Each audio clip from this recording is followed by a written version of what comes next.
Hello. Oh god. Oh, that's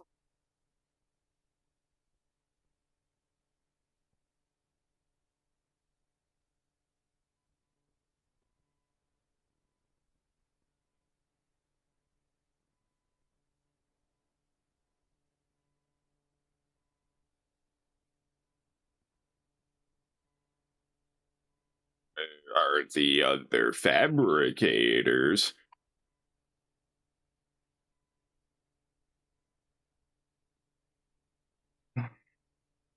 Oh fuck!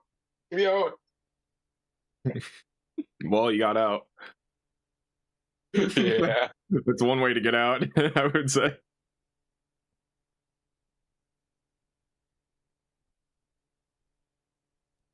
Where the fuck am I?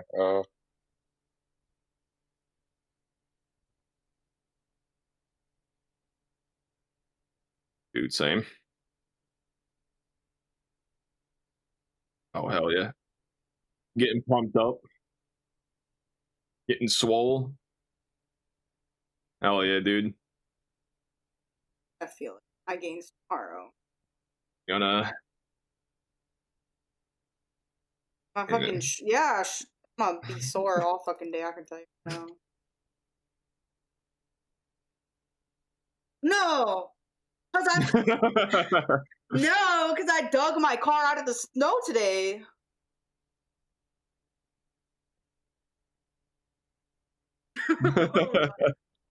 No.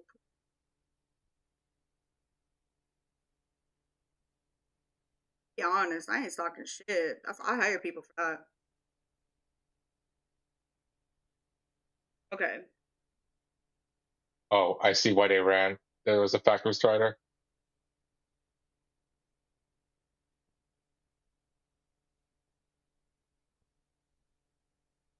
You know what? Let's go with that. Sure.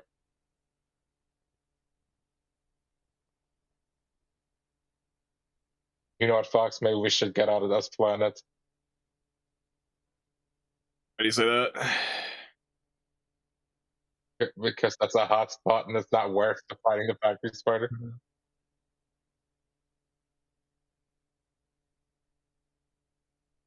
I forgot I changed it to that sound. Hello, chat.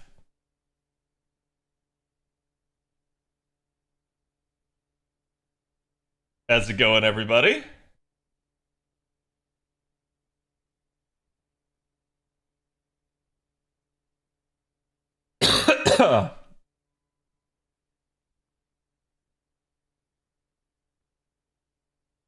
I did get the tweet live for the stream, so chat, if you guys do me a favor, go give that some love. I also got the Valentine's Day guide out. Let me put that in the stream title just so that people realize it's a thing. I'm not sure many people were paying attention.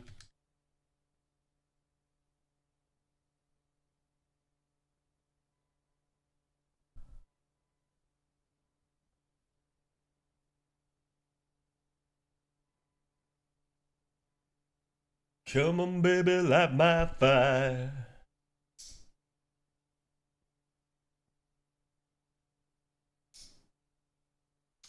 Fire.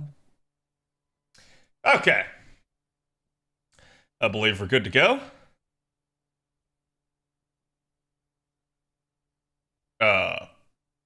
Or not?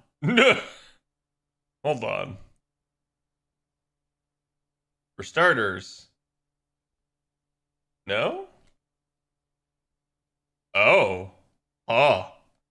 Okay, well, let's solve one issue at a time. So, we fix that.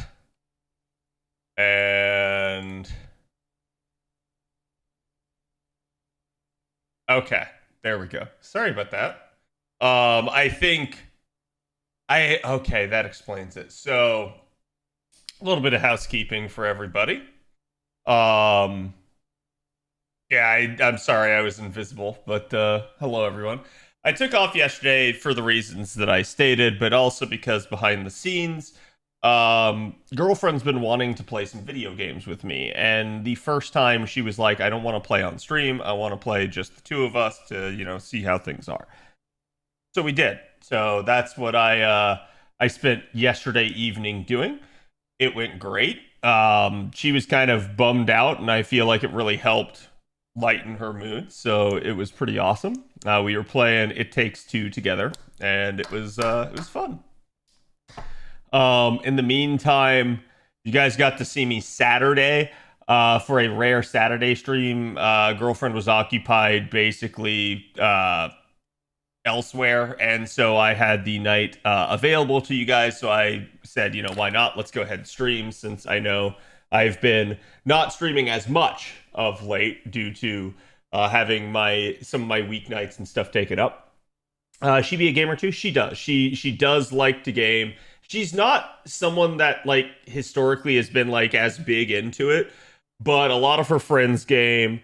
It's something she's always been interested in. She did game a bit as like when she was younger, right? So it's something where she's been wanting to get back into it, but she's done it mostly through like console stuff. So she's not used to using keyboard and mouse interface. So I was kind of working with her a little bit and trying to help her get, an understanding of that. So Day's been kind of shit thinking about staring at the ceiling and listening to stream. Gotcha. Well, I'm happy to provide. But yeah, so there was a little bit of stuff there. Like I said, I streamed Saturday for you guys. We streamed some Rivals because I just wanted to have a chill, relaxing day. Obviously, Rivals is not that, but like I wanted some time to just kind of play a game with you guys and nothing else. So the cool part was you guys saw me win the first 4 matches, I think. Well, sorry, I think I won the first 3 matches. Then I lost one, and then I won another one. So I basically went 4-1 on Saturday stream. I played a little bit more on Sunday before she got to my place, and I lost the first 2 and won the last 3. Which meant that I went 7-3, and that was enough to get me to gold 3 on my placement matches. Which technically means I don't need to play a single other like ranked game. Basically, my placement matches got me to the amount that I need in order to unlock the new Deadpool skin. So I'm Gucci. You had a crazy snowstorm by me. There's been some interesting stuff coming out. So this weekend, I will actually, and to give you guys an idea here, I will not be streaming Wednesday. I will not be streaming Friday, Saturday, or Sunday this week. So basically, you guys get me tonight, and you guys get me Thursday. I apologize. That means this week was a 2-stream week. That was the other reason why I kind of wanted to stream Saturday for you guys, was just to get you guys a little bit more stuff there. But again, like I said, we did get the Valentine's Day guide out today. My plan is to talk to you guys about the new units. I know I'm a little bit behind the curve on that. I apologize, but you guys will get, my normal insight on these things. And it was funny because I was just talking to Avalon about it earlier today, and I was like, I wanted to pick Avalon's brain a little bit, so I wanted to see what he said on something, because he had told me how he felt about the units originally. And so I asked him, I was like, have you changed your mind at all? Because I thought he should have changed his mind on one of the units, and he did. And I was kind of chuckling. I was like, okay, he ended up where he thought, like basically where I thought he should. So now we're in agreement on that unit. But yeah, it's definitely interesting set of units, and we're gonna do our best to kind of go through it all in one fell swoop. Obviously, I actually don't really have that much catching up to do in the events. I have these 5 AP ones. I've done all of the story that I can up until tomorrow, but I don't know what the 5 AP stuff is. I assume it's just a point node that gets you extra points. So I was kind of sitting on those and letting them wait a little bit. He's stubborn sometimes. Yeah.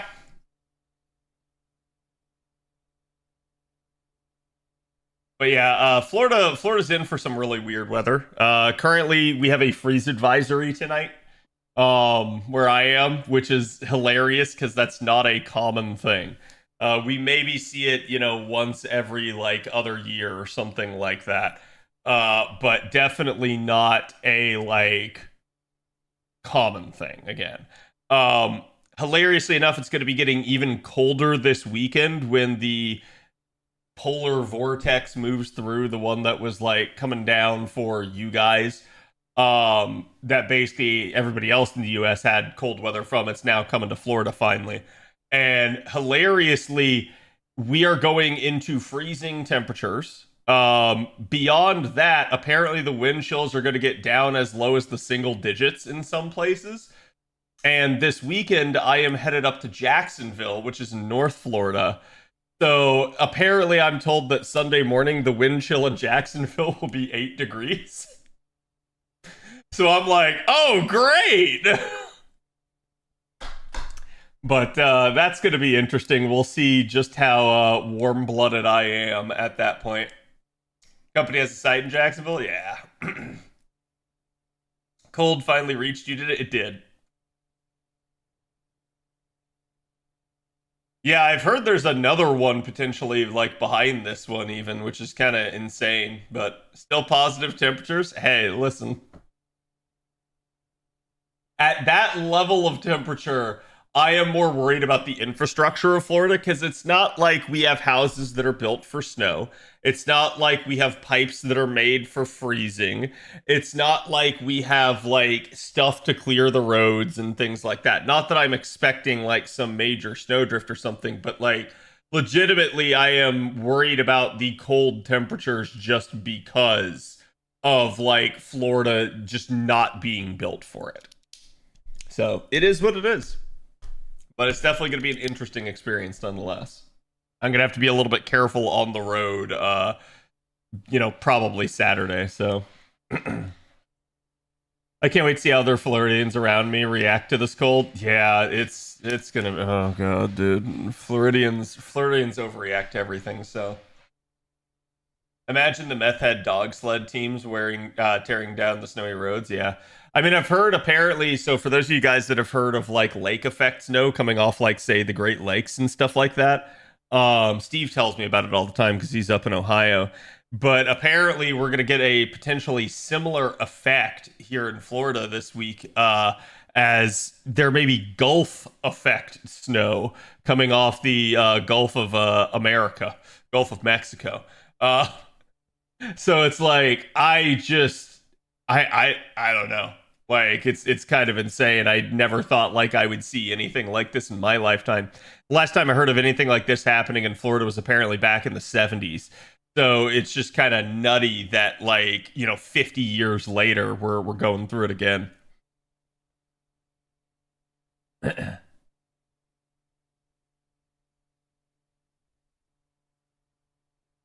Some parts of Florida are fine, but others are not. Yeah. Well, I mean, supposedly it's going to get down to like a 24-degree wind chill in Miami. Like, that's a little ooh.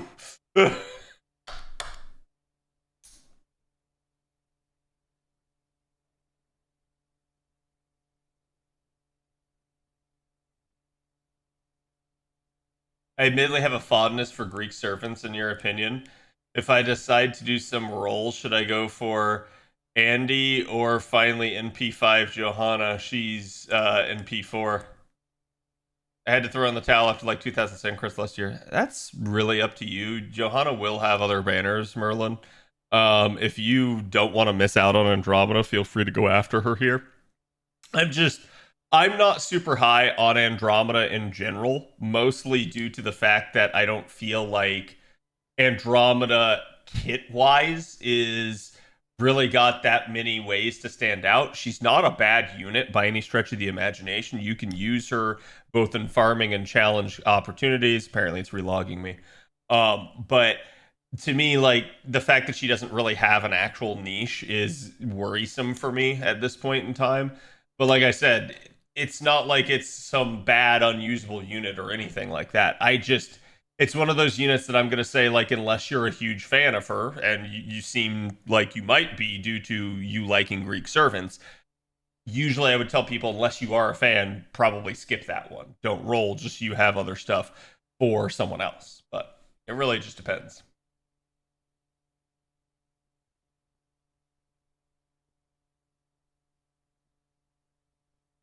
I did my study abroad in Spain. They had their first snowfall in 50 years. Everything shut down and everyone played in the 3 inches of snow. Yeah, it's kind of insane, honestly. Like, I'm a little bit sad because apparently my area might actually get snow, and I'm not sure like Jacksonville will, so I'll be away if it does.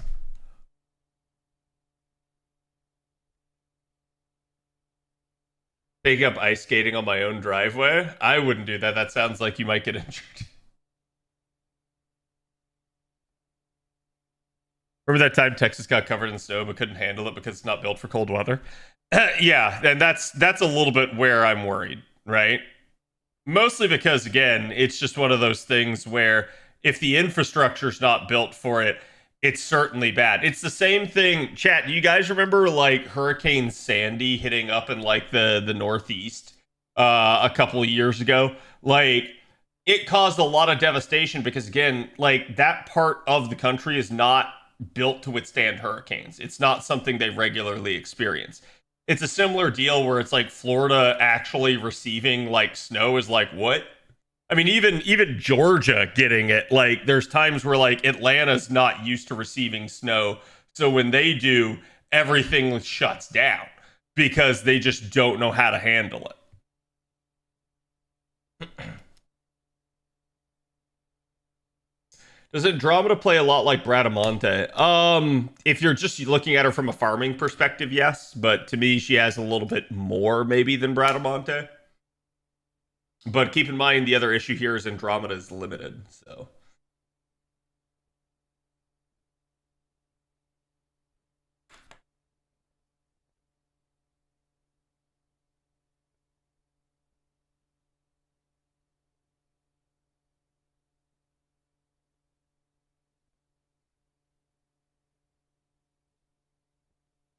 You guys stole our snow? Hey, it is what it is.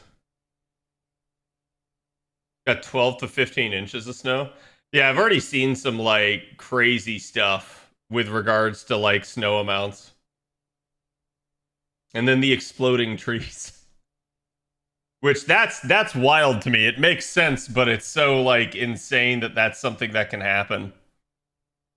And I feel like that's one of those things where like you wonder why people were like superstitious and stuff back in the day. And then you hear about exploding trees and you're like, yeah, I mean, of course people back in the day were superstitious. A tree fucking exploded before firearms were a thing, right? Like, it makes sense. It probably thought like the wrath of God was coming to get them in the night. Like, same thing with like Thor being the god of thunder and like lightning and being terrifying to people. Like, it makes sense. It's big, it's loud, it's sudden, it's unexpected. And it doesn't happen normally.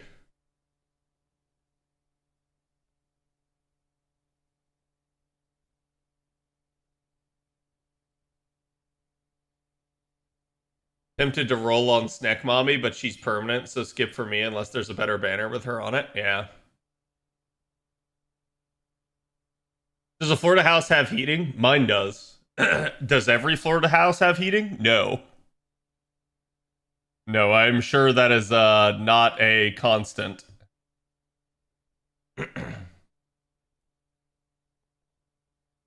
I know that was a huge thing for instance, Texas was back when they had the weather a couple of years ago. Like it put such a strain on their power plants that they just had brownouts the whole time because it just wasn't used to having to crank that much energy to get through the cold.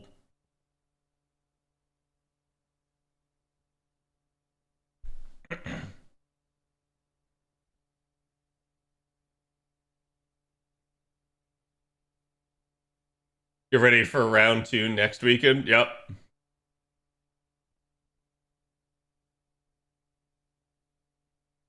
People don't really get how -5 on a place that isn't built for it is so much worse than -20 on a place that gets it every 8 months or so. Yeah, it's just one of those things where, again, like, it's not something that is normal. And a lot of the time, people, like, the infrastructure of wherever you live is built for the natural conditions of it. So when something abnormal like this happens, people freak out.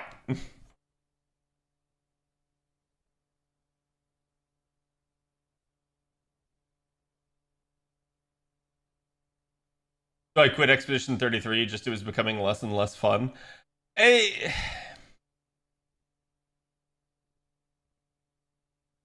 don't know what to say. I feel like Expedition 33 is one of those games that you're not allowed to criticize because people love it so much. For me personally, I just didn't really enjoy the gimmick of it, but I'm not gonna knock it for people that do. Like, I acknowledge that Expedition 33 is a good game, and it's just probably not my cup of tea. Gonna get Thor or Baldur in FGO? That'd be amazing, honestly. I would love to see something like that.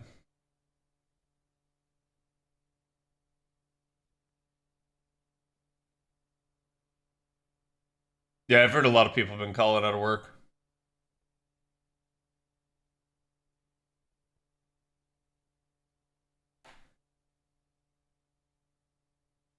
Oh, is Caleb the one that does like the interventions? Like the financial interventions?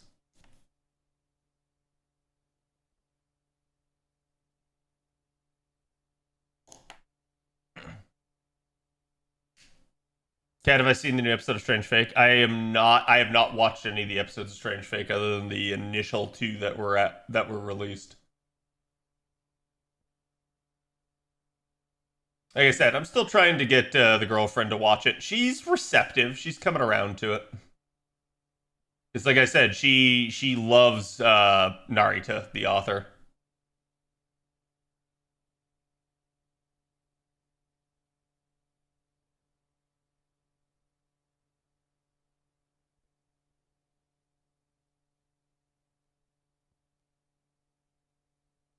Is MP1 MHX Alter better than NP5 Zerkalot when it comes to farming?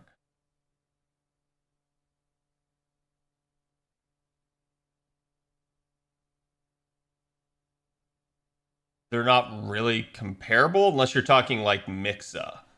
Because like MHX Alter is a single target berserker, Zerkalot's an AoE one. Like Zerkalot is going to be better for farming purposes. You'll love Hippolyta, Cab? Like I said, I don't know why I keep seeing people like insist like, oh, it's not a saber face, and I'm like, it's clearly drawn to look like one. Like, but yeah, don't worry. I'm not worried about it in the sense that I can binge it to catch up. So it's one of those things that I know it sucks because we can't talk about it since I haven't watched it, chat. But keep in mind too, there's other people that probably haven't watched it, so it's not like we'd be able to go full spoiler anyways. I never realized that, but the author of Strange Fake is the author of Bacano. Yes. She loves Bacano, and she was trying to show me Bacano the other weekend, and I was like, hey, because I've actually never seen Bacano. I know, perish the thought. But, like, basically, she was also telling me, she's like, oh, yeah, I love his other work, Durarara. And I'm like, yeah, and you know what else he wrote? And I was like, Strange Fake, boo.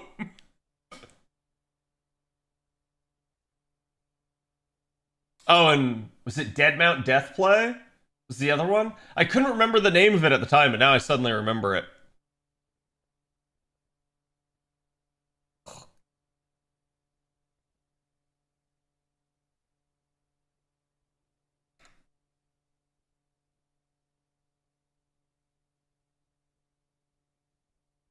I'm pretty sure I saw a blurb claiming she wasn't intended to be a Saberface, but are just gonna artist. I like people can claim that shit all they want, and like whether or not she's not intended to be, I don't care. It's like you clearly drew her to look like one.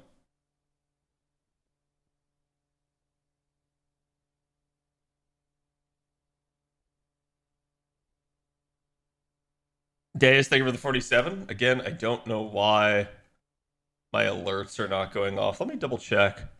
I may have them muted.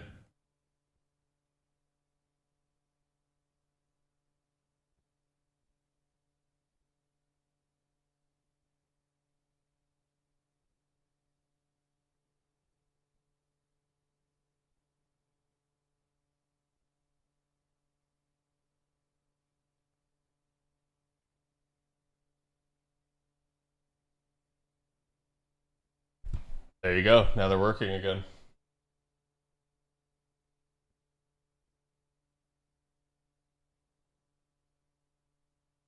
And thank you for the follow, Mr. Pumpkin.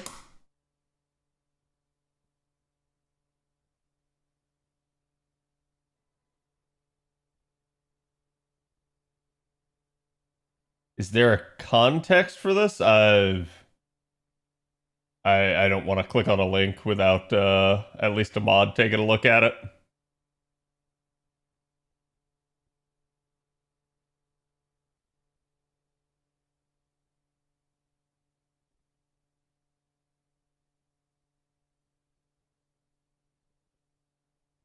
Ah.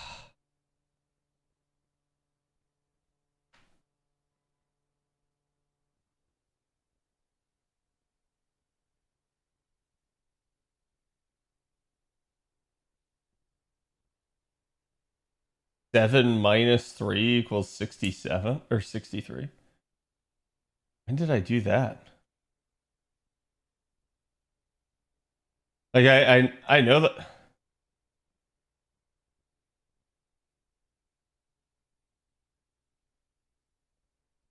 Oh, it's not 63, it's gold 3. Sorry. My brain was like sitting there. So it's not 63, it's gold 3. My brain was like, huh?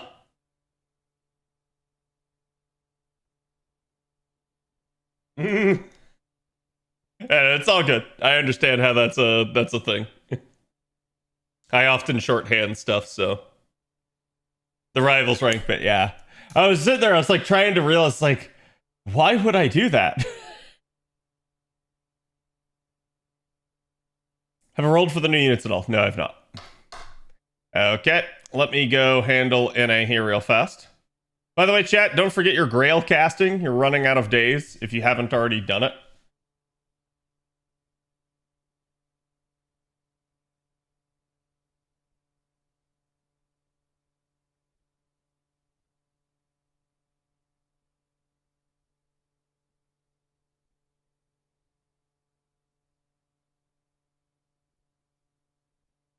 I can't wait to see the final ascension for the caster guy since I got him. I mean, you could always look it up online. Chat, you have 3 hours left to finish Waxing Moon. I don't know what I'm doing.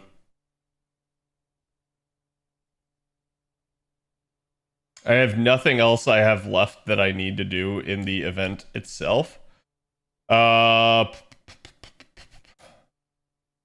Do I have a material that I need?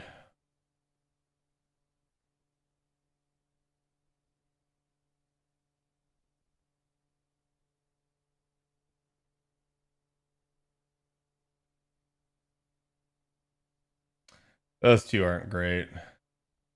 Remnants of Madness aren't either. Let me double check something.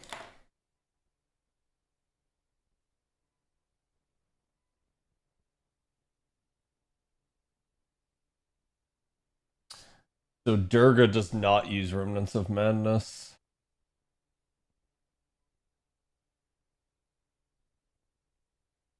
Because Durga was the unexpected one that I got from a GSSR, so...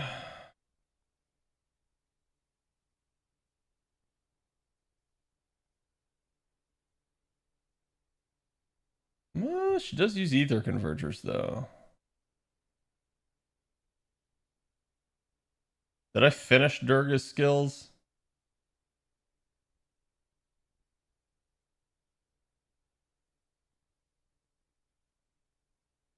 I did. So then it's Ptolemy.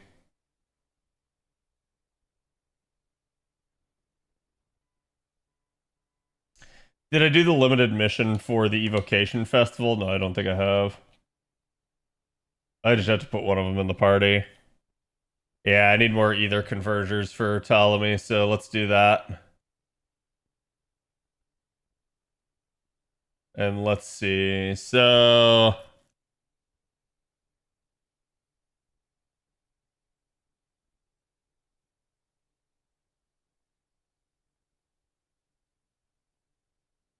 and Lost Belt 4. Okay, we can do that. Kill 2 birds with 1 stone. Wait, do they have to be a starting member on this? Damn.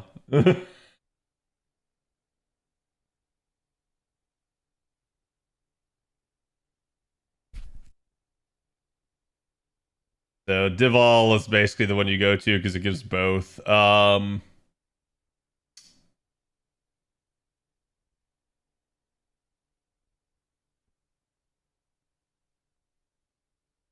I can repurpose this.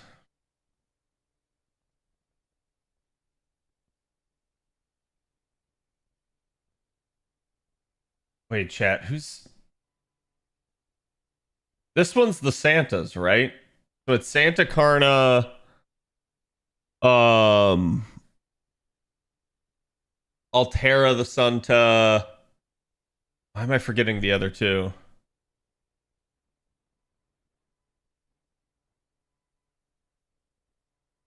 Yeah, literally the two that are in here. Okay, so one of them just needs to be set. That's all.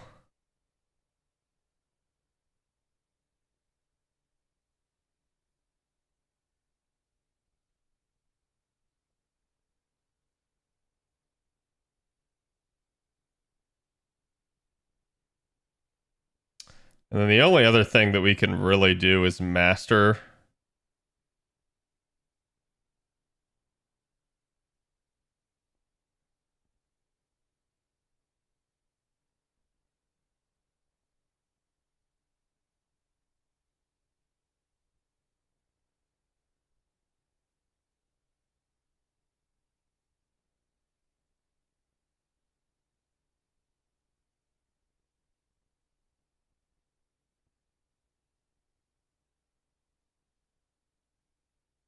Okay. So I have 6 points available. I'm just shy. I gotta do a 2-star. Get in there, Gareth. Oh, damn it. I should have swapped what CE I had equipped to Takaru.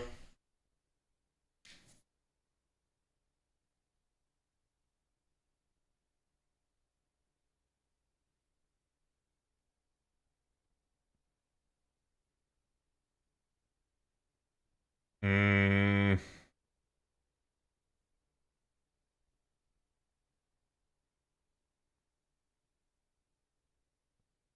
I'm gonna do it like this. It's technically suboptimal, but my Takaru is still gonna kill no matter what I do. Just needs to be in the front line, yeah. I couldn't remember if like I put them in there just because I wanted to bond them up, or if they were specifically in the evocation bonus. But I had done it, I think, because they had the 20% bond bonus from the evocation. So I just said, fuck it.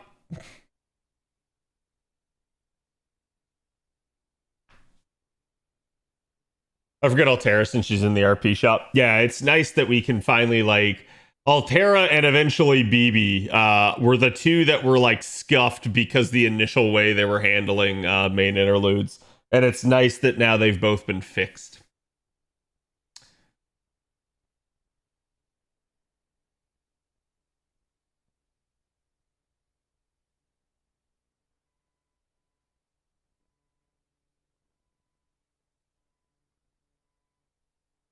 Hey, nice Kimba.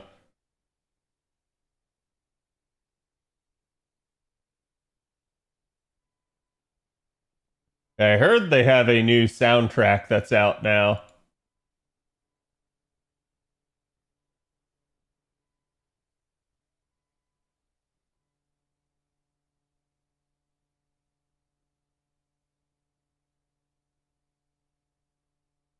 If you want rips, oh no, I'm probably fine. Usually I have people that can get all that stuff for me if I actually need it, so it's not a huge issue. Plus, I know people that buy it as well. Hey, like the new Mystic code we got on JP?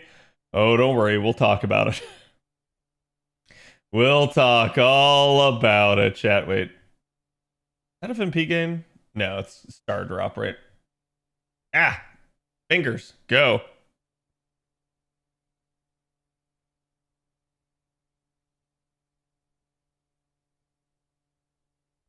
Boom, boom. Yeah, I gotta remember how this one works.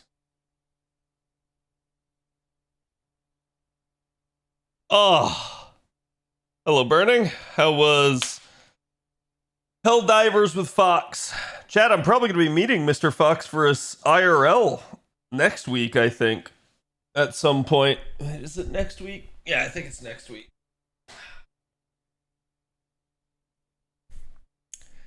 So he said, yep. He's coming on down to Florida looking for a soul to steal. How's it going, Asastra? It's been nice though. I'm actually really enjoying being more active and getting to do more stuff. It feels like it was a thing that was like missing from my life that I had not been doing for so long.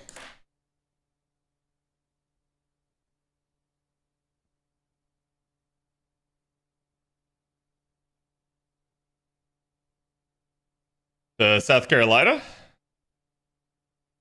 Or SC Con? I don't know what that is. He doesn't have a golden fiddle to offer? True. It's okay. I don't expect anything when people come to visit me. I know when I met Maestro, he brought me some like stuff and it was really cool, but it's like I don't expect someone to do that sort of thing.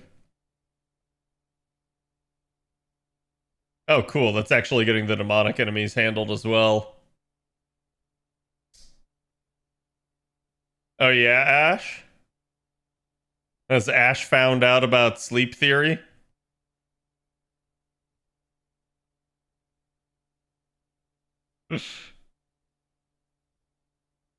It's like suck con? What?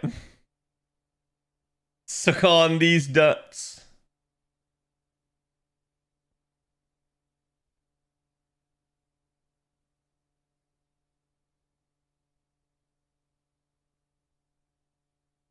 What do you mean I'm just timely? I see. As Ash been? Ash is trolling me? Burning everyone trolls you. I put you onto that? No, you didn't.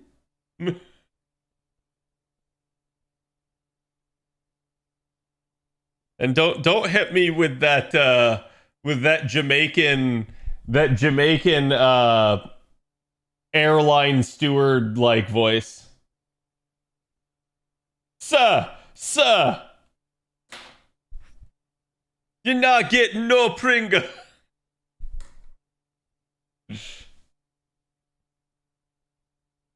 MC makes all 50% Buster charging units Black Rail Loop. Well, technically, not all of them, but yes, I'm aware, Cody.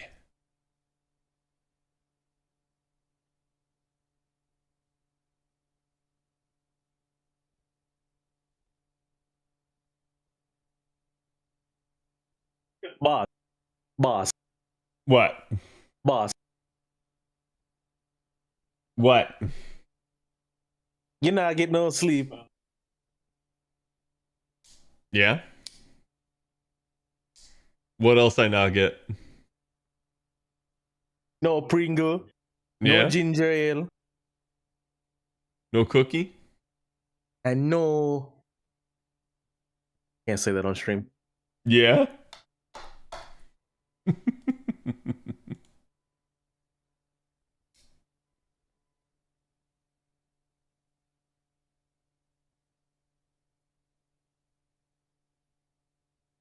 The new MC is broken because it has the exchange order and 10% charge. Kind of. I'll talk about it here. Yeah, y'all gotta give me a minute. I'm still getting through stuff. Actually, I don't think I needed to do this run, so congrats, chat. You distracted me long enough to get me to do an extra run I didn't need to do.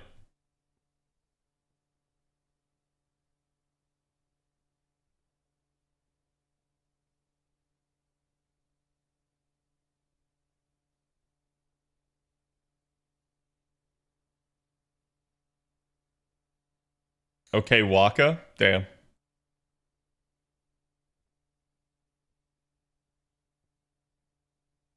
Man's out here burning AP. Exactly. People are overhyping the new MC. I'll talk about it.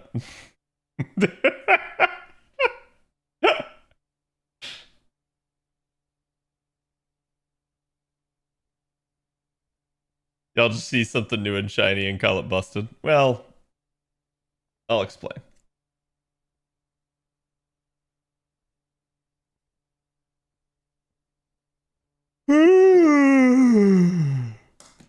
Chat, I've also been making gains. I'm now down to a new low weight. I am also sticking to the working out. I rode my bike yesterday, and today I did lifts.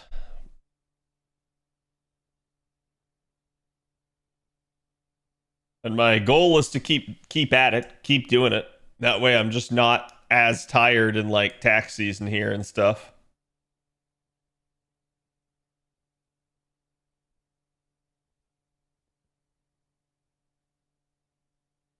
The world isn't ready for jacked Cad. I mean, I'm already getting like some signs of abs again, which is nice. I haven't had that basically since like high school.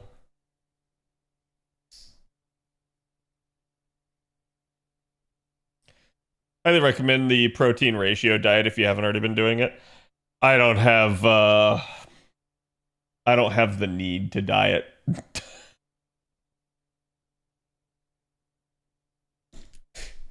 The reality, chat, is I don't have to regulate what I eat. Other than I just can't eat a metric shit ton of food, and I can't like profusely snack. That's it. If I don't do those two things, I will lose weight. Especially if I'm like physically active. Ugh. It's not for dieting to lose the weight, it's to shape it. Oh, I know. I usually work out and then I eat. So like I immediately get protein like right after. There's definitely something to be said about like taking like creatine and other stuff and like basically doing things to like help your recovery, but I'm not as serious about it in the sense that like some people want to get jacked, some people want to like shed hundreds of pounds. I am legitimately just trying to like get back in shape. That's it. That's really all it boils down to for me.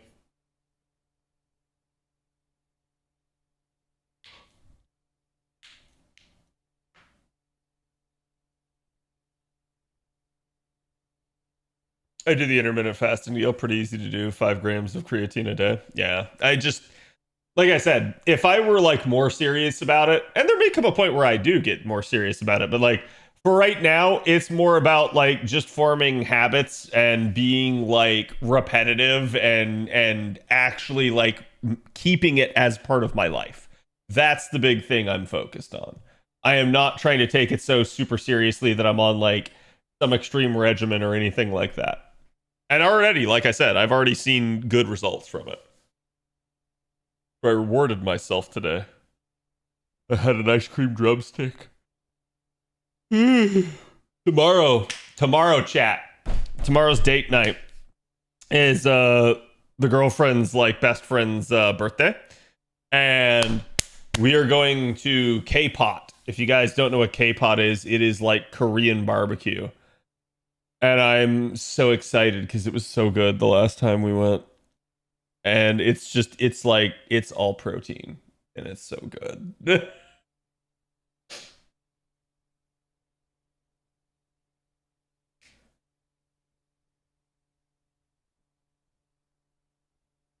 For every 10 calories, there should be 1 gram of protein. Yeah.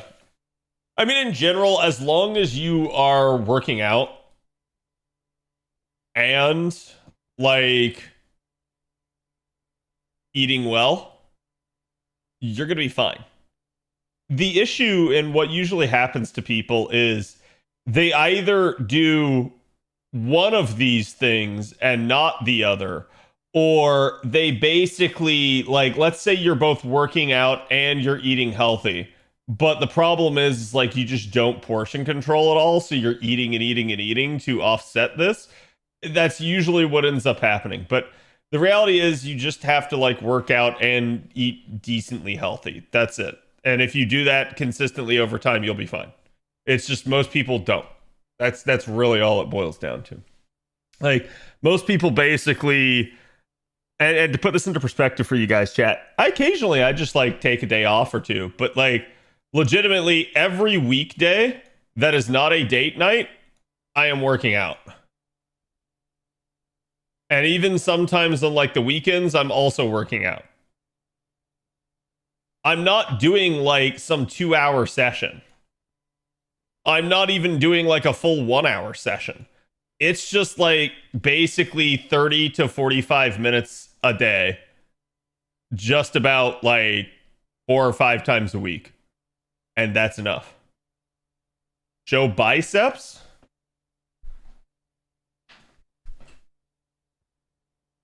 There.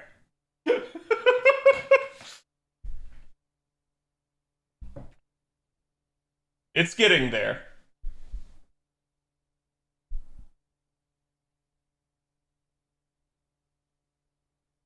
Now shirtless.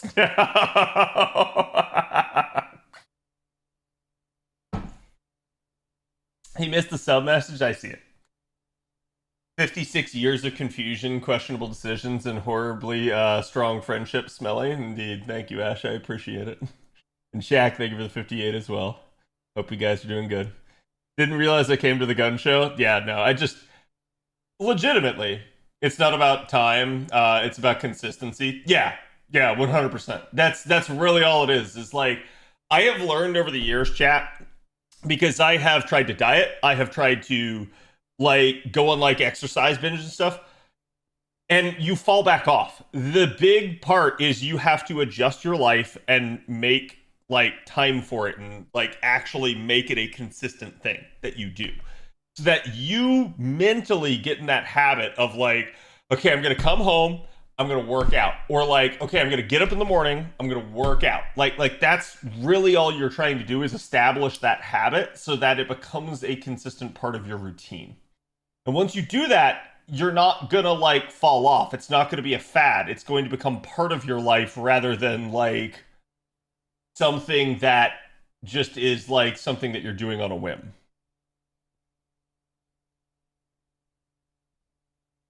Tell him his girlfriend is watching and he will flex for real. No.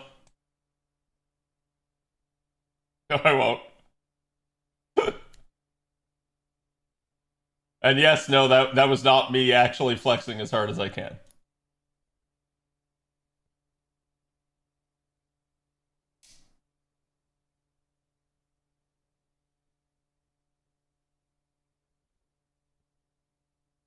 He debated you. Look at him. Phone. Don't worry about it, chat.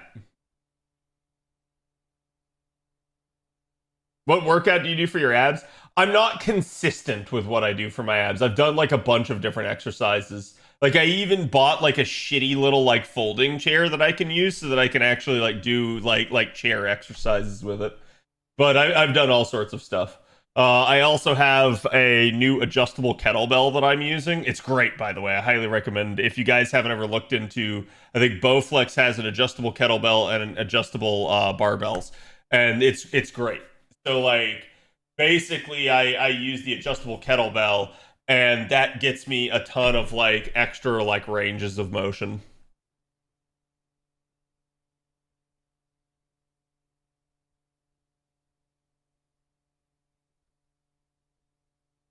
There's this one time he did crunches in VIP chat. He almost hurt himself doing it because he forgot his form. What do you... I do not remember this.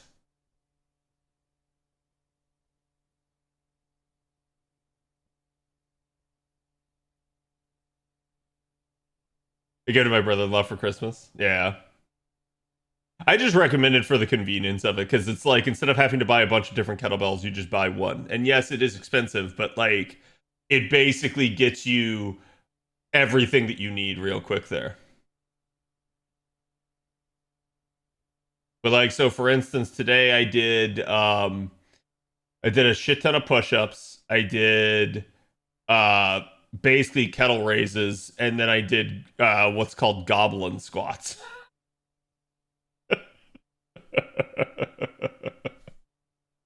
Goblin squats are a thing, let me tell you.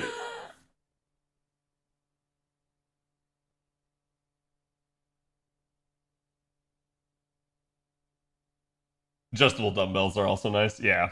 Like I said, I recommend it if you don't want to like pay a gym membership, and that's been the big thing. Like my sister tried to convince me, instead of getting the bike that I got, she tried to convince me to get a Peloton, basically, because she has one. And like, don't get me wrong, if you guys have a Peloton, I'm not gonna like knock it for you. I think it's a really good bike, but the subscription comes out to like, I think it's like $500 or $600 a year. And I'm like, fuck that. Like, at that point, I'm paying a gym membership. And that's what she tried to, like, basically justify it as. It's like, well, in order to do this stuff, you'd need to go to a gym anyways. And I'm like, it doesn't cost me jack shit to sit on a bike and pedal. Like, I don't need a membership for that. I don't need a subscription for that. Screw that shit. So, basically, I was like, no, I'm not paying to go to a gym already. Why would I like pay a subscription for that? So I got my bike instead. But that's what I tried to do, is I just tried to create like a home workout thing so I don't have to pay a gym membership. And yeah, like there's obviously like there's a cost up front, but I have some stuff from like back in the day when I used to lift originally as well. So like I'm not starting from scratch on this, and it's like, yeah, I may as well just continue. Adjustable kettlebell and dumbbell save storage space too. I have the dumbbell one. Yeah, that's one of the reasons I kind of want to like get the adjustable dumbbells at some point, just because I'm very limited with the ones I have currently. I may skip out on a lot of things, but leg day is not one of them. I maxed out on 45-degree leg press and 450 for a single leg. I can still do the 750. Jesus Christ.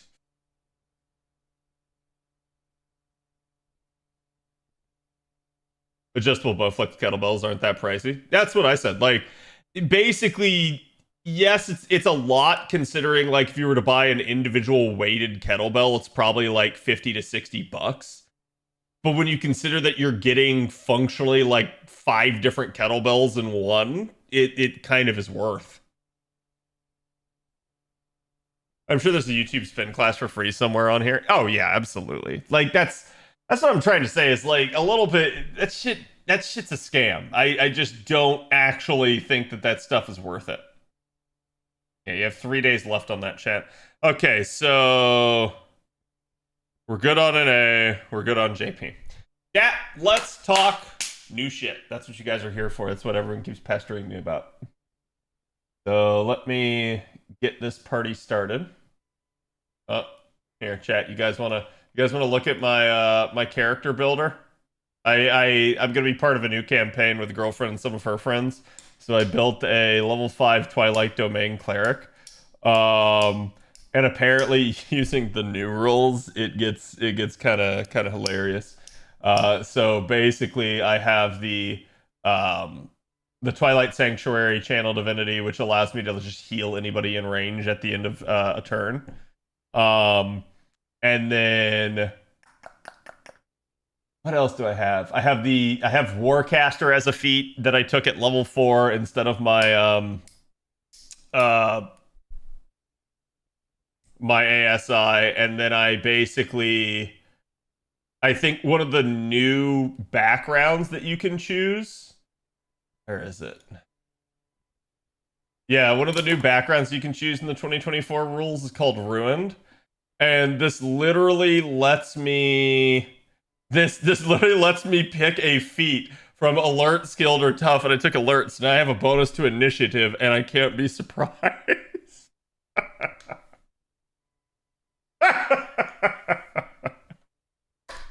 It's gonna be so fun. Cleric, are you the healer? Yeah, but I'm not gonna have to heal that much with the way things are gonna work out, I suspect. Because also, I talked with Czar, who's the cleric in our streamed campaign, about some of the like spell choices, and it's just like, oh my god, dude, this is just gonna be jacked. Plus, I have at level 5, I have 20 AC. So for those of you guys that are unfamiliar with D&D, that means I have 20 armor class, it is going to be very difficult for level level 5 mobs to actually even hit me.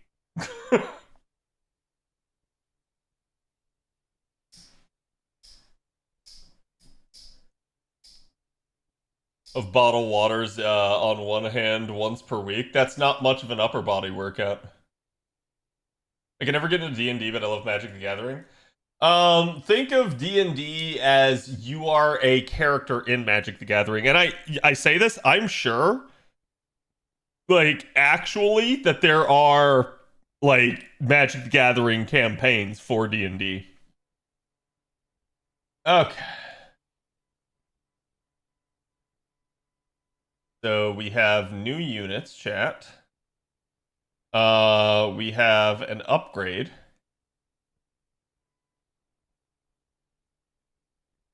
I swear it was here. This is like not refreshed? Okay, yeah, that's... It's an old page, I was gonna say. Wait, what? Hold on, how did that get me Liz's strength? What? Huh? Yeah, it's what it literally links to. Give me the summoning campaign, I'll go direct to him from there. Ah, yes, Liz everywhere. Yeah, unexpected Lizquisition.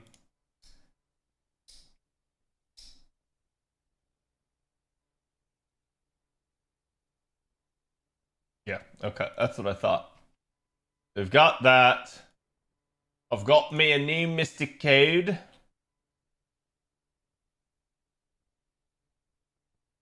Might be able to make a short out of.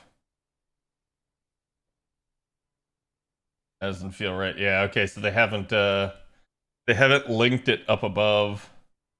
Oh, actually, I didn't check the scaling on this. I assume it's still... Yeah, that's bad scaling.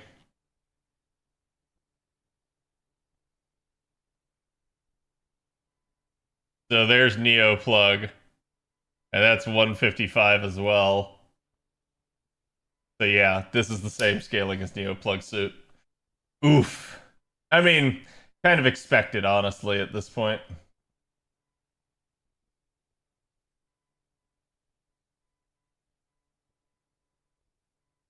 Old man's actually a vampire, lolly? I mean, I hope not.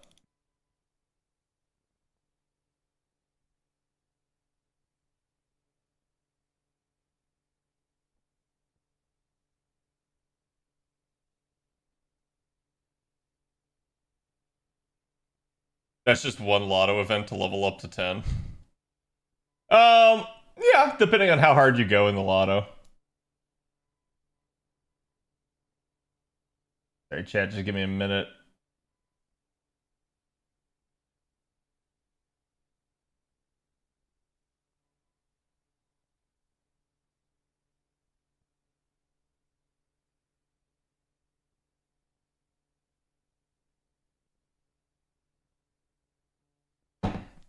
Okay, chat, let's start out with the easiest thing first. Zhang Zhu, I don't know how to actually pronounce his name. I'm sorry every single time that I butcher this. But yeah, so basically Yellow Turban Man finally gets himself a little bit of an NP interlude. It's an interesting one.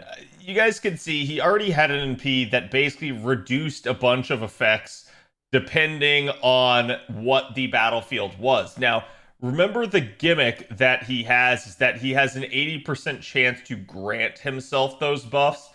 I still would like to see something where he actually gets like 20% buff success chance, so this isn't a thing. But I digress. Basically, in doing that, it would allow him to like assuredly set the field, and then it wouldn't be as random. But you guys can see he gets the reduction to quick arts and buster resistance depending on the battlefield. Again, if multiple of these land, multiple of these will... if multiple of the battlefields land, multiple of the effects will land on the enemy. And it kind of just was a pretty straightforward normal NP. But he gets an NP interlude that, as you guys can see here, basically is going to take NP2 to NP1, NP5 to NP2. This is going to be your standard NP upgrade. On top of that, he gets a super effective niche against lawful alignment enemies. This is actually interesting because it does give him a way to stand out. I think that's been my big complaint for a lot of our 3-star casters at this point, is that Caster Coup is so good that you really need to be doing something as well that's very good in order to stand out.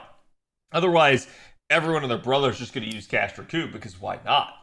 So to me, this is what this is kind of doing. They're giving him a super effective niche. It's going to help him out quite a bit. Obviously, this does put a little bit of pressure on our 4 and 5-star units. It's definitely interesting in that regard. But I definitely like the upgrade. I think, to me, this does help him out, help him be a little bit more usable, because to me, he really only was just a kind of unit that you were going to use to change the battlefield, and really not much else to him. Like I said, I still think there's improvements that can be made to Zhang, but I actually do like this upgrade, and I think it's excellent. Now, next up on the list, as you guys know, we have a new Mystic Code that came to us with this event. Chat already has been trying to talk about it quite a bit here profusely. We'll go over the Mystic Code. I'm going to give you guys my thoughts on it. So, as you guys can see, the first effect here is, and basically what this Mystic Code is, it's called Normal Chaldea Uniform. You're only going to get it after you have cleared the beginning of the after time.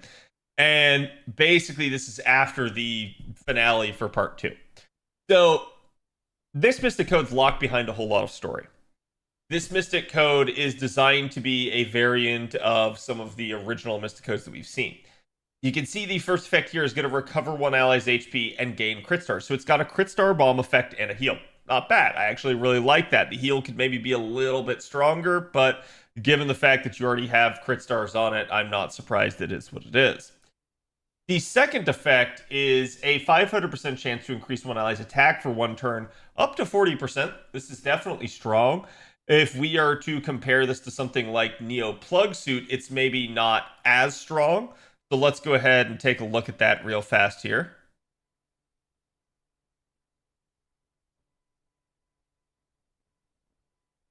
So you guys can see this basically has 20% each, and you're thinking like, well, CAD, that's 40% modifiers. The difference here is that with Neo Plug Suit, you're going to be looking at a multiplicative effect. So attack times NP damage rather than just all attack. So basically, the sum of the parts will be stronger than, again, just the set amount of 40%. On top of that, we all know Oberon exists in this game, and therefore NP damage scales a little bit better thanks to that. So due to that, comparing the new Mystic Code with that one, yes, the old Plug Suit is more offensive in that regard. The advantage to this one is going to be that it also provides 10% gauge here. That's going to help free up charge for certain units that maybe are going to struggle on wave 3, or again, maybe potentially even access to a better craft essence if you used it earlier.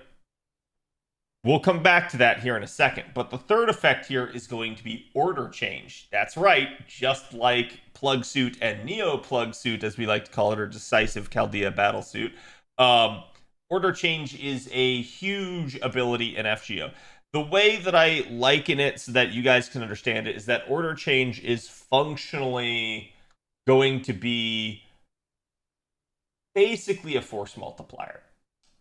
There's no other ability in the game that's going to let you, without really sacrificing anything, add an additional unit to the fray, to the battle.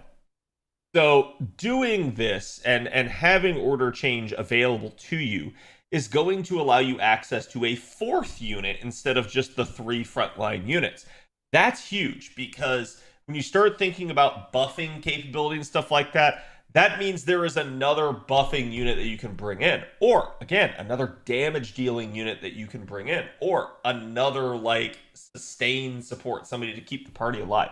You name it. It has multiple uses. It's very, very good. It is, to me, the singular most powerful effect that exists in FGO. And the reason why is because it facilitates every other effect in the game that is already strong. So it just is an additional capability. So looking at this, there's really nothing more to say about it other than things that you probably already know. Just understand that Order Change is the singular most powerful effect a Mystic Code basically can have in this game.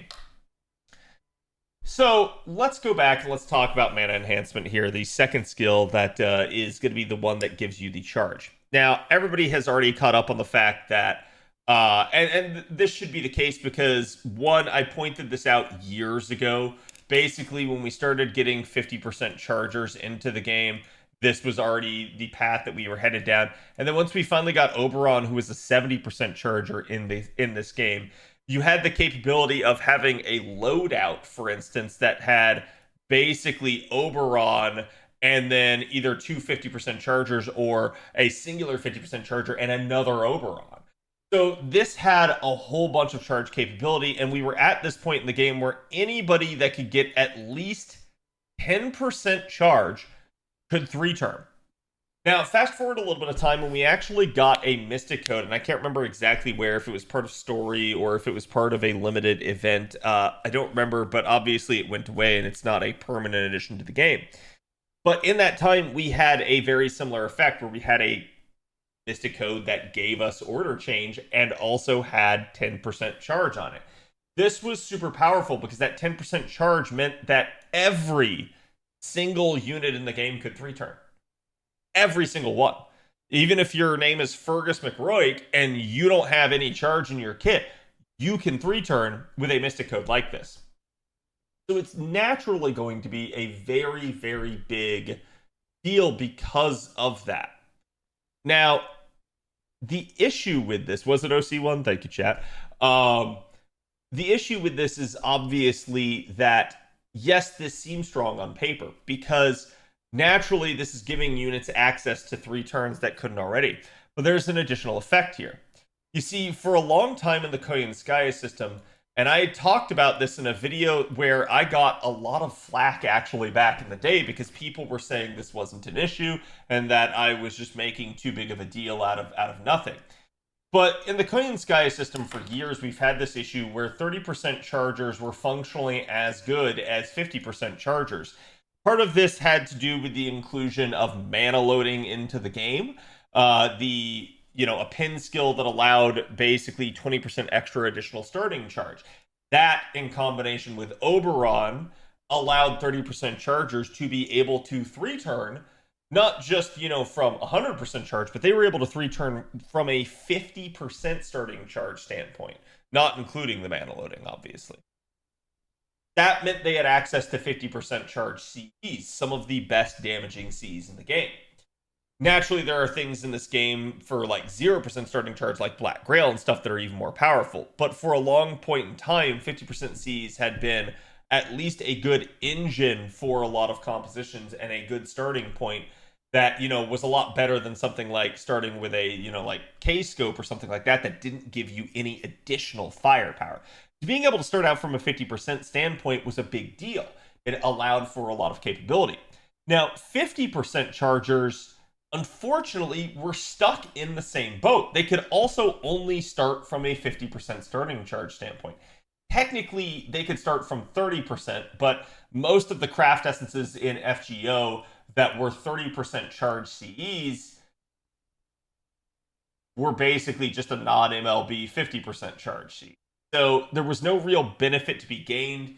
I had talked about the possibilities of like, hey, what if they added a new sort of series of craft essences that were 30% starting charge CEs that had even more firepower than the 50% ones.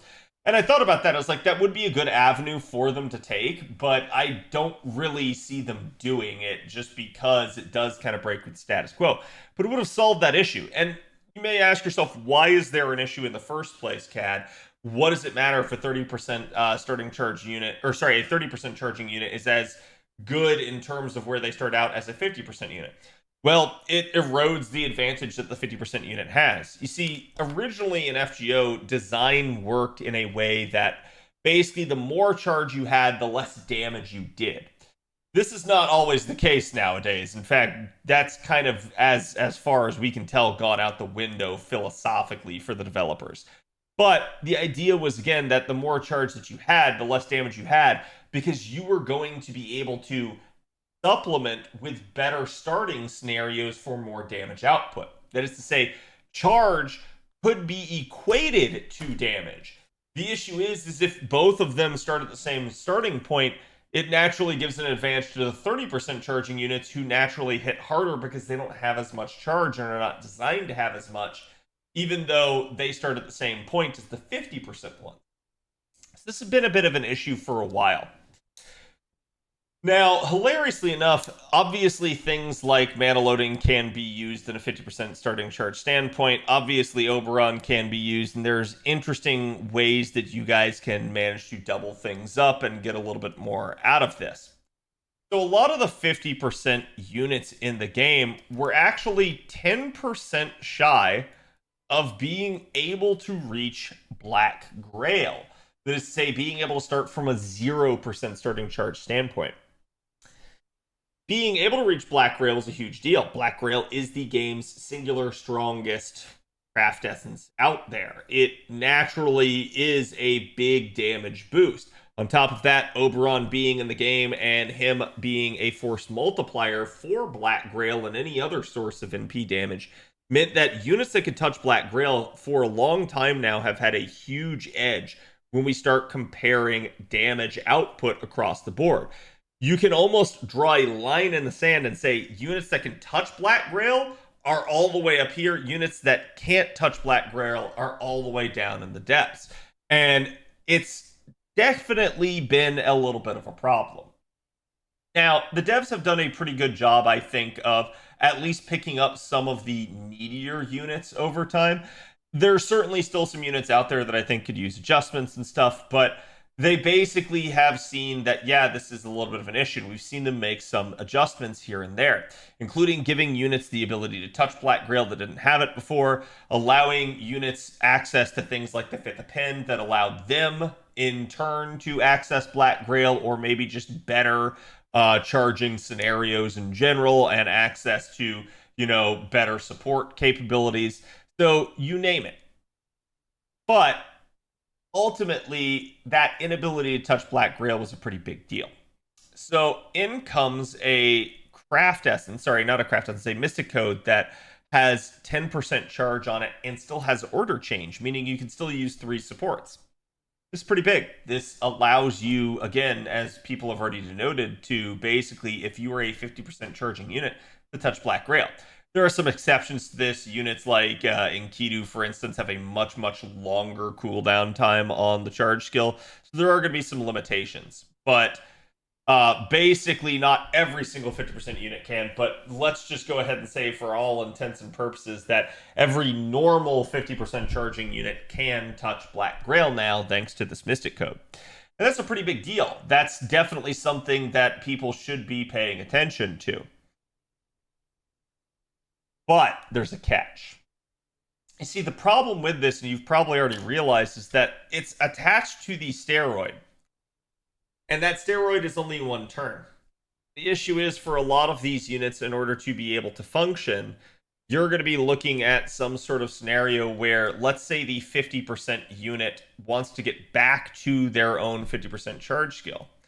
That means in turns 1 and 3, it's probably where you're going to access this. Maybe you're using a double Koyanskaya comp in there. So then you have things like mana loading. And really what we need is 100% charge in each turn. So your second turn is going to be good. You can maybe throw in the Oberon 50% charge there in the final wave. And there you go. That's going to be 100% for the final wave. And that's good. And if you use Oberon's 20% charge in the front wave, then naturally you're there. So then if you add in mana loading as well, you're at 40%. So what do you do then? How do you handle this? Well, naturally, this is where the 10% charge is missing. Is going to be on the front end for a lot of these units. This is going to be a problem. And the reason this is going to be a problem is because this is only possible due to mana loading being there for turn 1. It will not be there in subsequent turns, assuming you've Noble Phantasm. So this is the problem, is that that's when Oberon's 20% needs to come in as turn 1, and that's the only way this is going to be possible for a lot of units. This is going to suck for a lot of reasons, because basically what this means is that this 40% attack up is occurring on turn 1. Now, you have to ask yourself, what is the trade-off here? So keep in mind that this means that you have access to things like Black Grail. This means that you are having to, on turn 1, get an additional 40% up where you wouldn't normally have it. And instead on the back end where you would normally have it, you're losing that 40%. So that back end, that wave 3 damage is not going to be as high. Also consider that compared to units that can touch Black Grail already before this, they probably had the benefit of using something like Neo Plug Suit that has MP damage in it. So that means they get a little bit stronger there due to the Oberon buffs. So it's even greater than a loss of 40% basically on turn 3. There's a larger gap there.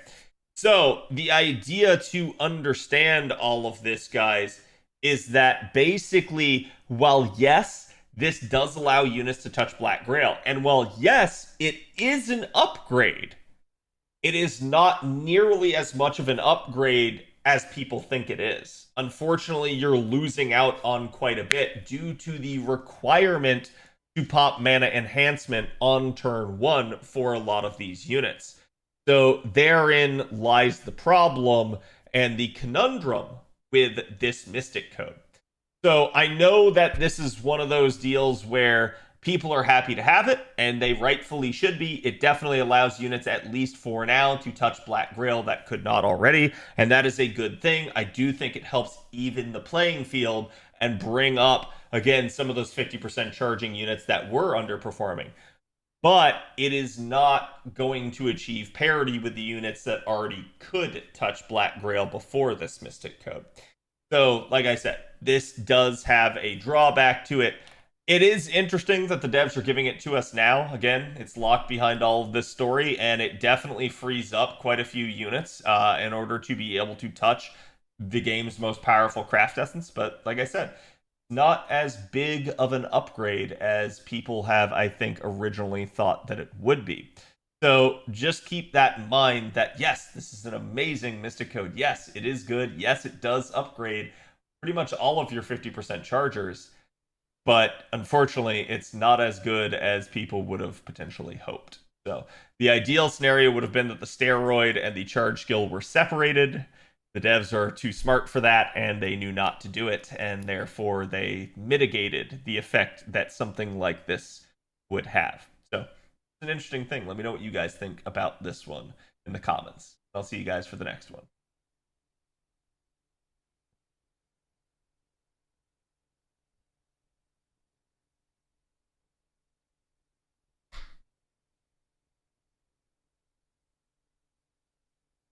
Biggest drawback might be that it emphasizes the importance of having Black Grail. Yeah, I could see that being a little bit of an issue here. I mean, we've long been at that point, though. Like, Chad, I want to say for the first...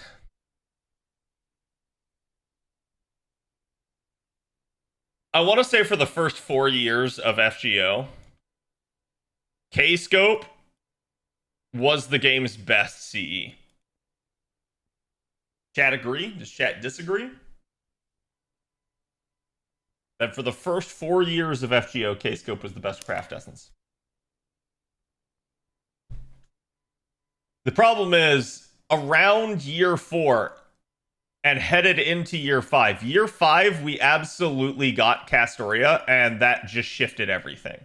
But year 4 is when all of a sudden we started getting some upgrades to units, and certain units were starting to be able to Black Grail loop without Castoria, like pre-Castoria. So year 4 is when this started to erode, basically, and you started seeing Black Grail kind of rise up in terms of prominence to counter it. But, again, now at this point, it's no contest. If you ask me which craft essence I would rather have, K-Scope or Black Grail, I will take Black Grail every time. Every single time. On top of that, because there's also weird like drain gimmicks in certain challenge fights that just counter the usefulness of something that actually has charge in it. So yeah, it's just one of those deals of Black Grail is the game's singular most powerful craft essence. Everybody knows it, and everybody is basically defined by whether or not they can touch it at this point. There's definitely some competitors, but the second and third place competitors are way far back is the issue. There's always going to be a best C. Yeah, I'm fine with it to a degree as well. I think the big issue is again, like, did we have something in the game where units could touch Black Grail that, reasonably should be able to? Like, the 50% charging units were getting screwed in the Koyanskaya system, and I know Koyanskaya fans and Buster Chads don't want to hear that, but this is the actual truth. The 50% charging units were kind of getting fucked over. So it's nice to see that not be the case. There were some exceptions, again, like you had Aresh Kagal that basically became a Black Grail looper due to a change to her kit and the 5th append both being a thing. So I'm not talking about units like that. I'm talking about your rank and file 50% charger that didn't have special considerations to be able to actually access it.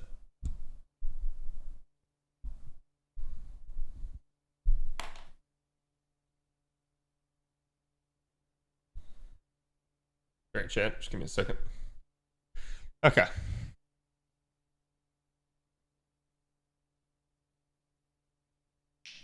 The buff NA just got, yes, the buff NA just got basically with the 5th append will allow Aresh Kagal to Black Grail loop. And you guys are going to get the 5th append this anniversary.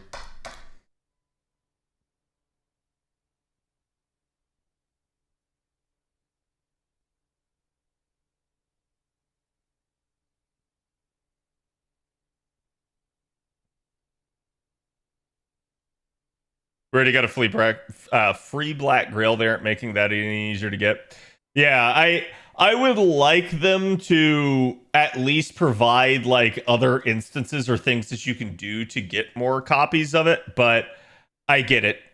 To me, though, the issue is that it is a permanent item. It has never had a rate up, so I don't know that it's ever going to get better, right?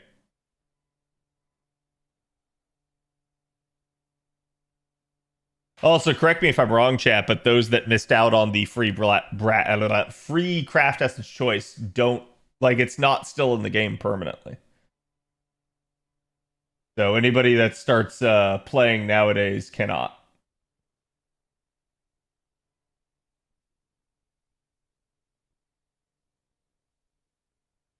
Oh, okay.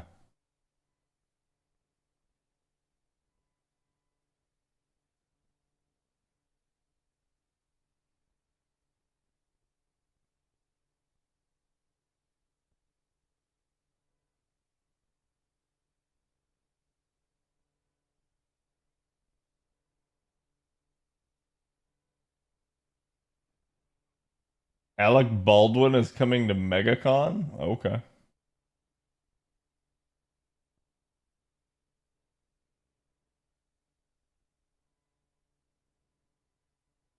Weird. He must be desperate. Anyways. Keep him away from the props, yeah. Did it have a rate up on a banner that was introduced? No. Never had a rate up. Everybody always gets confused about it. Black Grail looping with Blackbeard outside of Koyan's Oberon team sounds fun. Yep. But that's why I had to like talk to you guys about this one, because everyone's like, oh, you can Black Grail loop with everyone now. It's like, yes. Yes, you can. I'm also the only person that's going to tell you that it's not that good. Everyone else will sit there and be like, oh my god, it's the most amazing thing ever, because people have a tendency to overhype stuff. But yeah, it is unfortunate. It is an upgrade, but it's not a huge upgrade. It's not like everybody with no drawback has it. Like I said, if they had put this 10% on, like, say, the first skill, this would be so freaking good.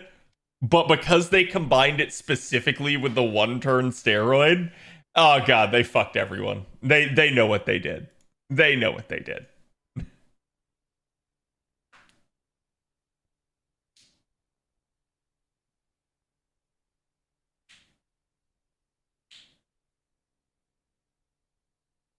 I still need 2 copies to MLB Honey Lake. Well, remember, Honey Lake is a limited C, so you got to roll specifically on a banner for it. Our single targets like Sugitani still need some RNG to Black Grail loop, though. Single targets should, though, to me, in my opinion. Like, because at that point, you're looking at it from more of a perspective of, hey, this unit is here to be able to, like, kill a boss, for instance.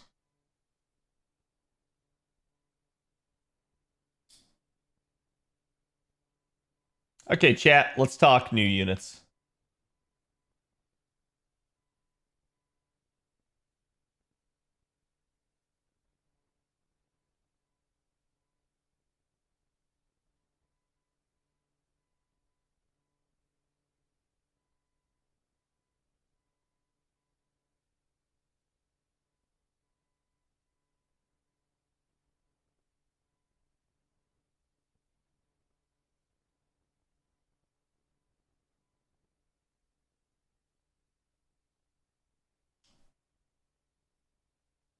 I don't think I would have done the Rasputin one, but we'll go with it.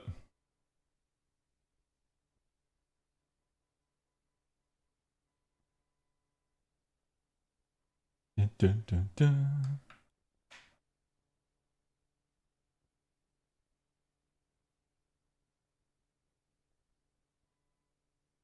Okay, chat. Let me drink here because I'm going to have to do a lot of talking.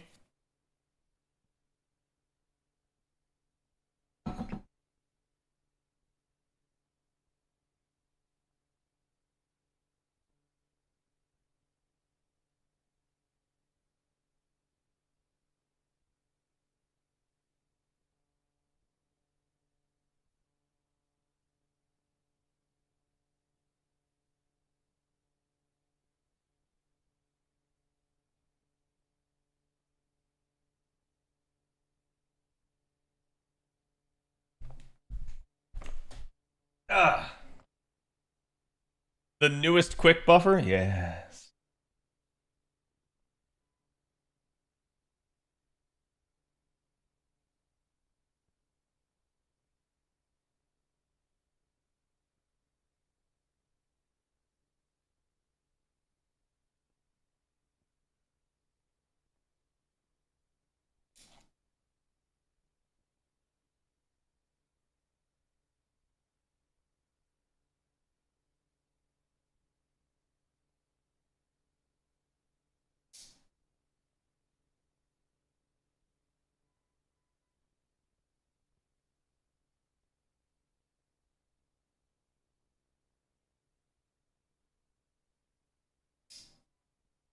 Shame.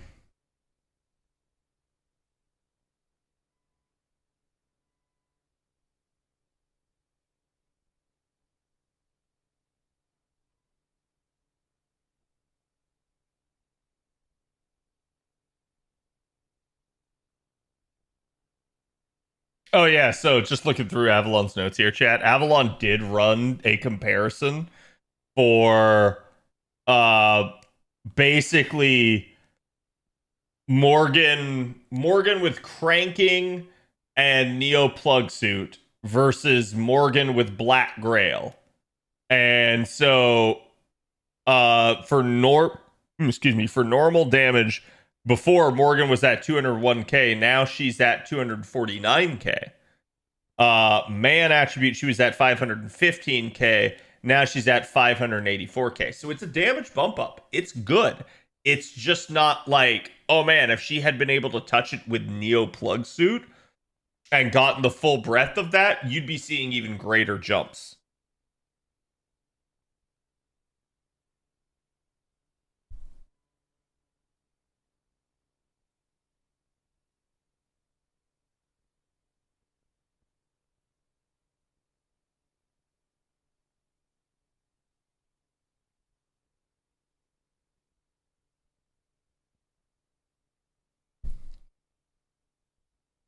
Okay, let's talk Hanasaka no Okina, chat. So Okina here is basically a interesting unit. He's another AoE quick caster. We haven't really seen a whole lot of quick casters over time, but the devs felt the need to kind of come in and bring us another one. Now, obviously, there are some comparisons we can draw, particularly Daikokuten, who are the rats, as you guys know, basically the 4-star AoE quick casters. But I think there's a much more similar comparison that we'll talk about here throughout the course of this, and that's going to be Taigong Wang. For those of you guys that are familiar with Taigong Wang, he is a very useful unit for the Rider category due to the fact of what he can do and bring to the table. We're going to see a little bit of a similar deal with Hanasaka no Okina here. Let's go ahead. Let's talk about what he can do, what, he's designed like, and where maybe some issues lie. So Hanasaka no Okina is basically going to be a limited unit for us. He's basically going to come in with our first event here of the year, just after the after story has finished its introduction, and we are now done with part 2. So naturally, there's a lot of eyes on FGO during this time period, and we are all looking to see kind of what the devs are doing and what their plans for the future are. So it's interesting to see that they come out with a new unit that is very robust, and seemingly all of these units that are coming out in this event are pretty well handled. To start off with, he has 11k attack power. This doesn't seem like a whole lot for a 5-star, and certainly it is not. It is just kind of par for the course for a caster, though we don't expect him to have a whole lot. The more concerning thing is going to be that he only has 13.8k HP. This is not a whole lot for a 5-star either, so it's kind of interesting to see that stats overall are a little bit on the lower side. His Earth attribute has 51 star absorption, so again, standard caster star absorption. Star generation rate of 10.7, NP charge defense of 3%, NP charge attack of 0.56. However, I think this is actually going to be one of his major concerns, and that is going to be that they have adjusted his base NP gain rate depending on his cards and hit counts there. But his NP itself is not going to refund a whole lot. We'll talk about that here when we get to the actual numbers. His death rate is above average at 34.5%, so be a little bit careful there. And his alignments are neutral and good. His gender is male. His basic traits are going to be Fairy Tale Servant, Humanoid, Riding, Normal Servant, 7 Night Servant, weak to Enema Elish, and in stages 1 and 2, he is also Hominide. Now, looking at his deck here, he's got a double quick, double arts deck, and it's interesting to see this. Obviously, this fits for a caster, but when we consider before in the past, we have evaluated a lot of quick units based off how well they fit to the current quick meta situation. And as we have seen, Summer Scotty come to rise in power, we have definitely seen a prevalence for quick units to have maybe 2 quick cards and 2 buster cards. And we've been lauding them for that and saying how good it was that they paired up well with Summer Scotty and what she brought to the table. But now Summer Tiamat is a thing, and therefore the kind of benefit of having extra arts cards here is also helped out. So I do think this works really well in Okina's favor, and definitely helps him out that he has basically 4 cards here that are going to help out that NP gain rate. Now, all of his hit counts are average or above. Basically, his arts and buster are 1 above average at 4 each. The extra attack is average at 5. But his 2 quick cards at 6 hits are definitely going to be good in terms of their performance. Taking a look now at his skills. His first skill is going to increase his own Quicken Arts performance for 3 turns by up to 30% each, further helping out, again, the carding situation there, as well as his NP. And this will also be tied to his 30% self-steroid. Now, I'm not a huge fan of charge skills being attached to, again, steroids. It definitely can cause some issues for obvious reasons. We just got done talking about the new Mystic Code, where that is a bit of a concern. Naturally, I like to see them separated, but it's not the end of the world. This can definitely be something that works to his favor, especially if you have something like mana loading already unlocked on him for the additional 20% starting charge. It means you can probably just pop this turn 1, and there you go. Just between mana loading and this skill, you'd have 50%. But definitely there are some concerns there. His second skill is going to charge the party's NP gauge by an additional 20%. And this is where that Taigong Wang comparison is going to come in, because Taigong Wang also is a 50% self-charger like Hanasaka no Okina is, but he also charges the party 20%, and that's what Okina here is going to do. So what this means is, to the similar degree that you've maybe run Taigong Wang in other comps, you can also replace that with Hanasaka. It also does mean that basically you can utilize, say, in a scenario where you would maybe run double Taigong Wang, you can now either run Taigong Wang with Hanasaka or run double Hanasaka for a similar effect. And that's definitely something that's interesting here, because as you can see, the next effect of this is that he's going to increase the party's NP damage for 3 turns by 30% each. So if you are running a double composition there, that means you're going to be stacking up that NP damage that'll help out. It's also going to seal all enemies' NPs for 1 turn. Definitely a nice effect there. And put poison for 3 turns onto them of up to 1,000 damage per turn. So definitely a nice skill there in a nutshell. His third skill is where things get a little bit wonky. He's going to grant the party a buff on activate buff for 3 turns that will basically overcharge his own NP by 1 stage for 1 time for 3 turns whenever they normal attack. So it's definitely a nice effect. Essentially, anybody that's going to hit somebody with a card will then get the overcharge up for 1 stage 1 time over 3 turns. That's nice, and it's definitely something that can be utilized to your advantage for, again, certain overcharge shenanigans. It's going to increase the party's attack for 3 turns by up to 20% here, and the party's critical damage for 3 turns by up to 30% here. Then it's going to have a debuff on attack for 3 turns to all enemies, that whenever the enemies attack, it will inflict curse for 3 turns to them.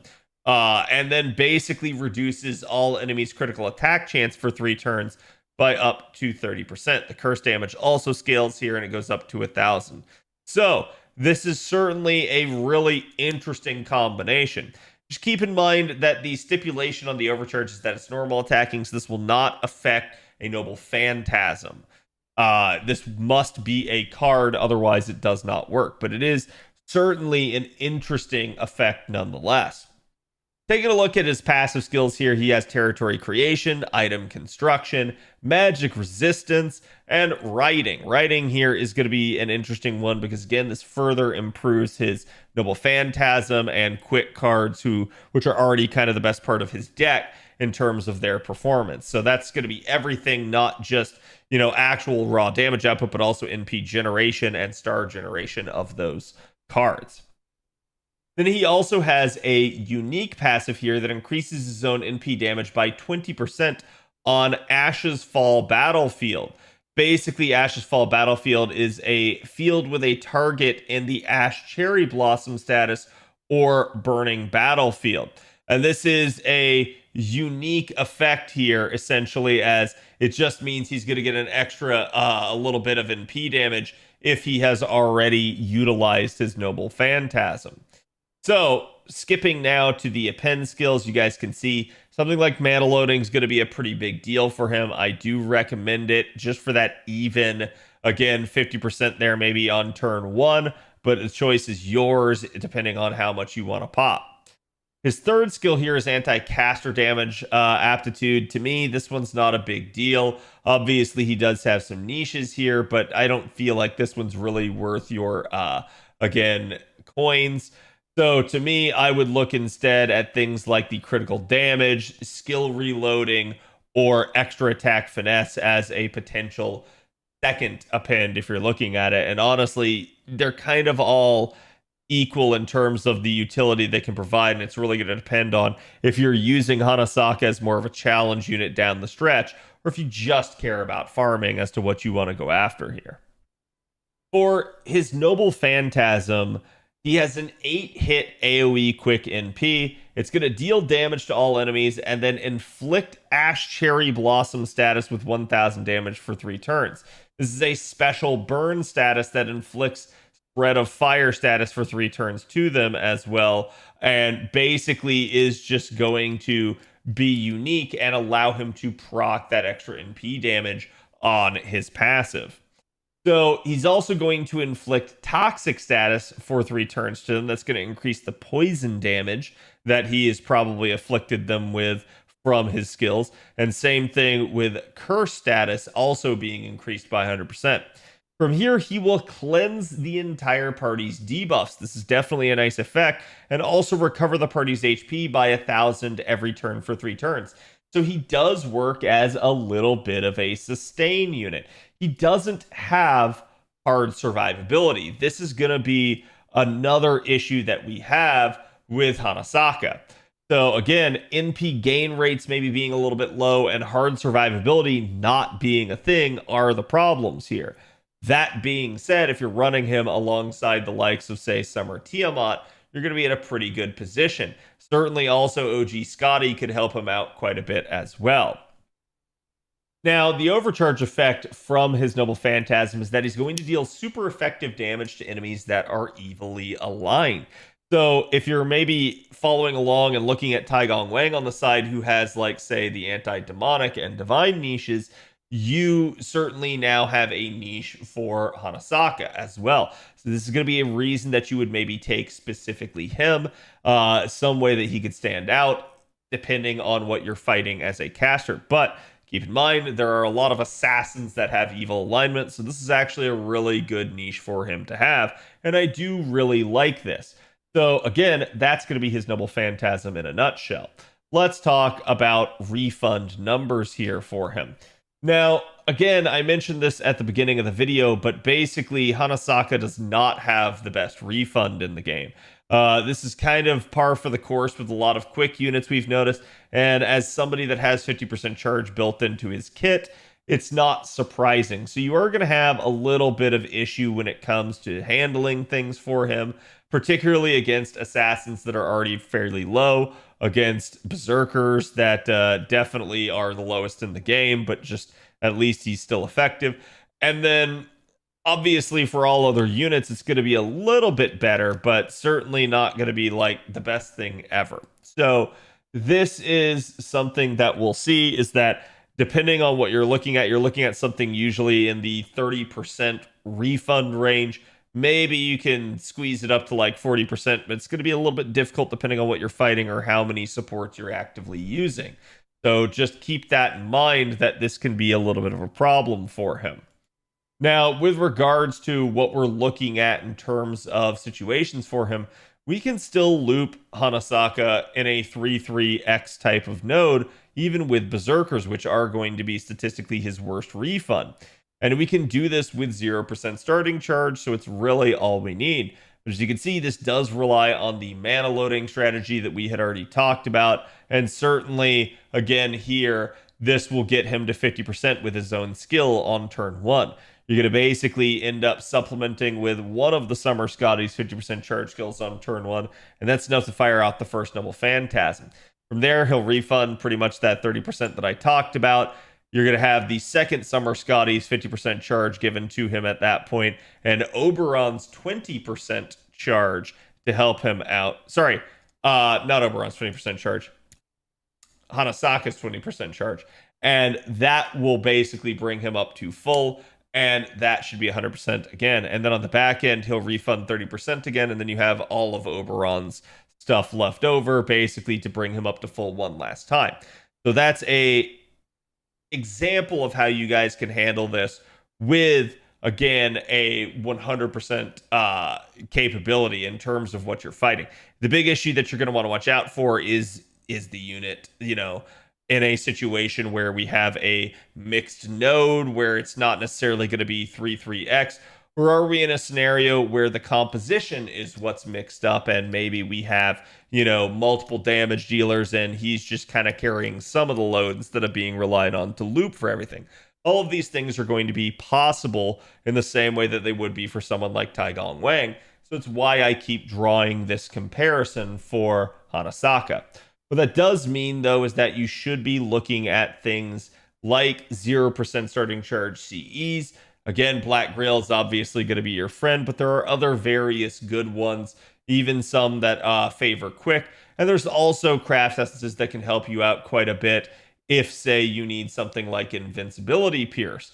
Particularly, Honey Lake would be a good one, as Hanasaka is somebody that already does kind of rely on the fire niche, so it is something that could really help him out as well. Now, let's talk about Hanasaka's damage numbers here. As you guys can see, looking at just his self buffs only in a neutral environment, this is no external buffing from supports or mystic codes or craft essences, you name it. Obviously, we can see that his normal damage numbers are pretty modest. They're respectable, but they're nothing too much to write home about. If we add in the Ash Burn status there from an additional NP against the same enemies, this will bump up damage quite a bit. And if we add in the evil niche, you get quite a significant jump there, as it is super effective. On top of the fact that it is possible that you could have both, and there you guys go. You guys can see you get even better damage numbers. So that's going to be the big thing to watch out for, is can you loop against the same set of enemies, maybe in a challenge or story environment, or can you at least exploit the anti-evil niche there for your benefit? Now, looking at Hanasaka no Okina in a proper composition here with double Summer Scotty and Oberon, the level 100 Black Grail, basically the situation that we modeled before, you guys can see now we have additional buffs coming in from our supports. And basically, his first two waves there are going to be modest numbers. But wave 3, you get that nice big Oberon spike, almost up to 300k. From there, you're going to also have, as we talked about before, that burn status that you can afflict. And then the evil status, further just jumping things. Again, evil is going to be that primary way that you want to use him, just due to the huge jump in firepower that it brings. Certainly, NP2 is going to jump numbers by almost 100k. That's definitely going to be something that you can kind of look towards if you're worried about Hanasaka's damage output. You can always try to get additional copies of him. But let's talk about how he stacks up against some of his competition. So remember, Hanasaka is coming in about 109, 127, and 287 there in the final wave at NP1. He's getting a small bump up for the Ash Burn status, but really that 431 for Evil on wave 3 is where we're going to do a lot of focus here. So comparing to Ono no Komachi, another obvious comparison as a caster who's AoE, and you've got basically a little bit better numbers. So basically, in the first two waves there, Hanasaka is not going to be as competitive, but by wave 3, he'll outpace her just a little bit. Now, she does have power mods that can help her out, but realistically speaking, nothing is going to compare to the anti-evil power mod, or sorry, super effective modifier that Hanasaka has.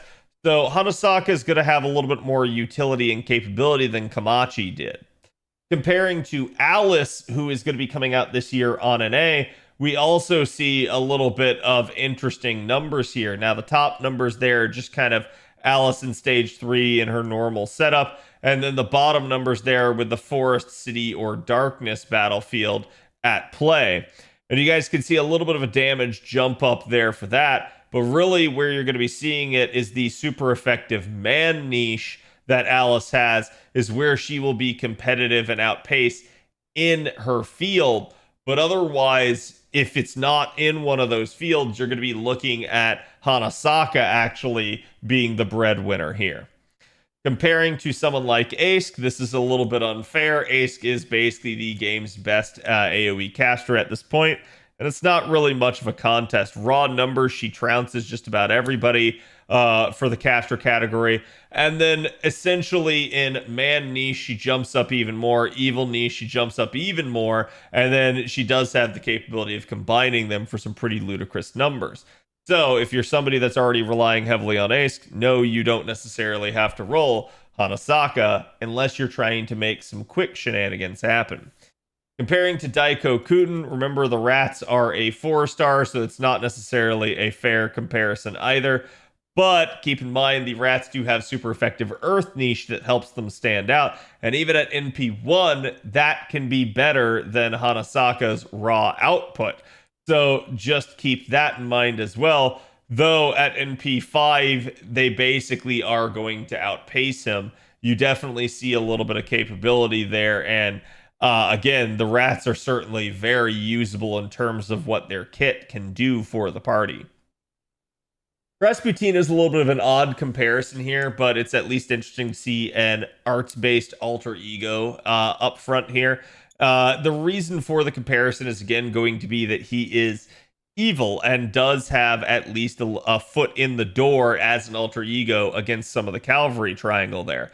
And you guys can see Hanasaka against evil will outpace Rasputin. So this is an interesting one, but it is going to depend obviously on things like NP level and, you know, kind of which unit you favor in that regard.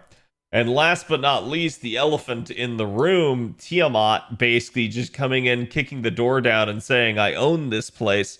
And you guys can see why. Tiamat outpaced even Ask, and this is certainly why I talk about Tiamat quite a bit when we start making damage comparisons, is because a little bit there is kind of just some pretty insane numbers. Now, keep in mind, though, remember, these numbers are neutral. So if we compare, say, the 487 there, that's only going to get multiplied by 1.5 times compared to Hanasaka's basically 2 times multiplication because of being an actual effective unit in most of these scenarios. Assuming you're taking him against things like assassins and not, you know, doing something dumb like trying to take him against a rider. But obviously, this is still an interesting comparison. And it's something that I value showing you guys so that you guys can make an informed decision.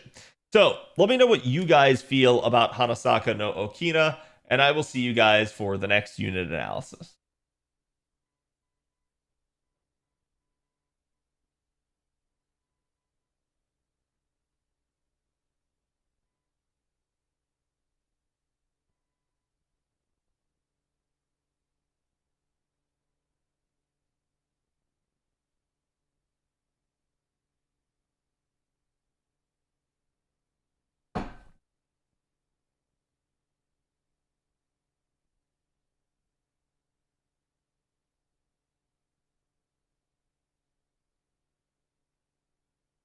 I love that old man, yes. Okay. Yeah, let's talk about the welfare next.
Saving Snake Mama for last? Yep.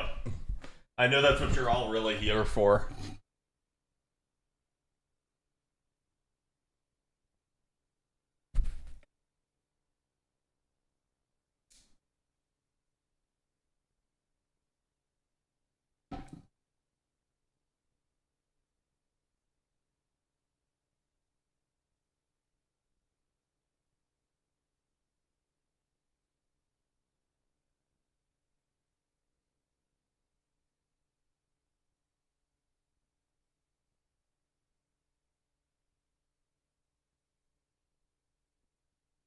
Okay.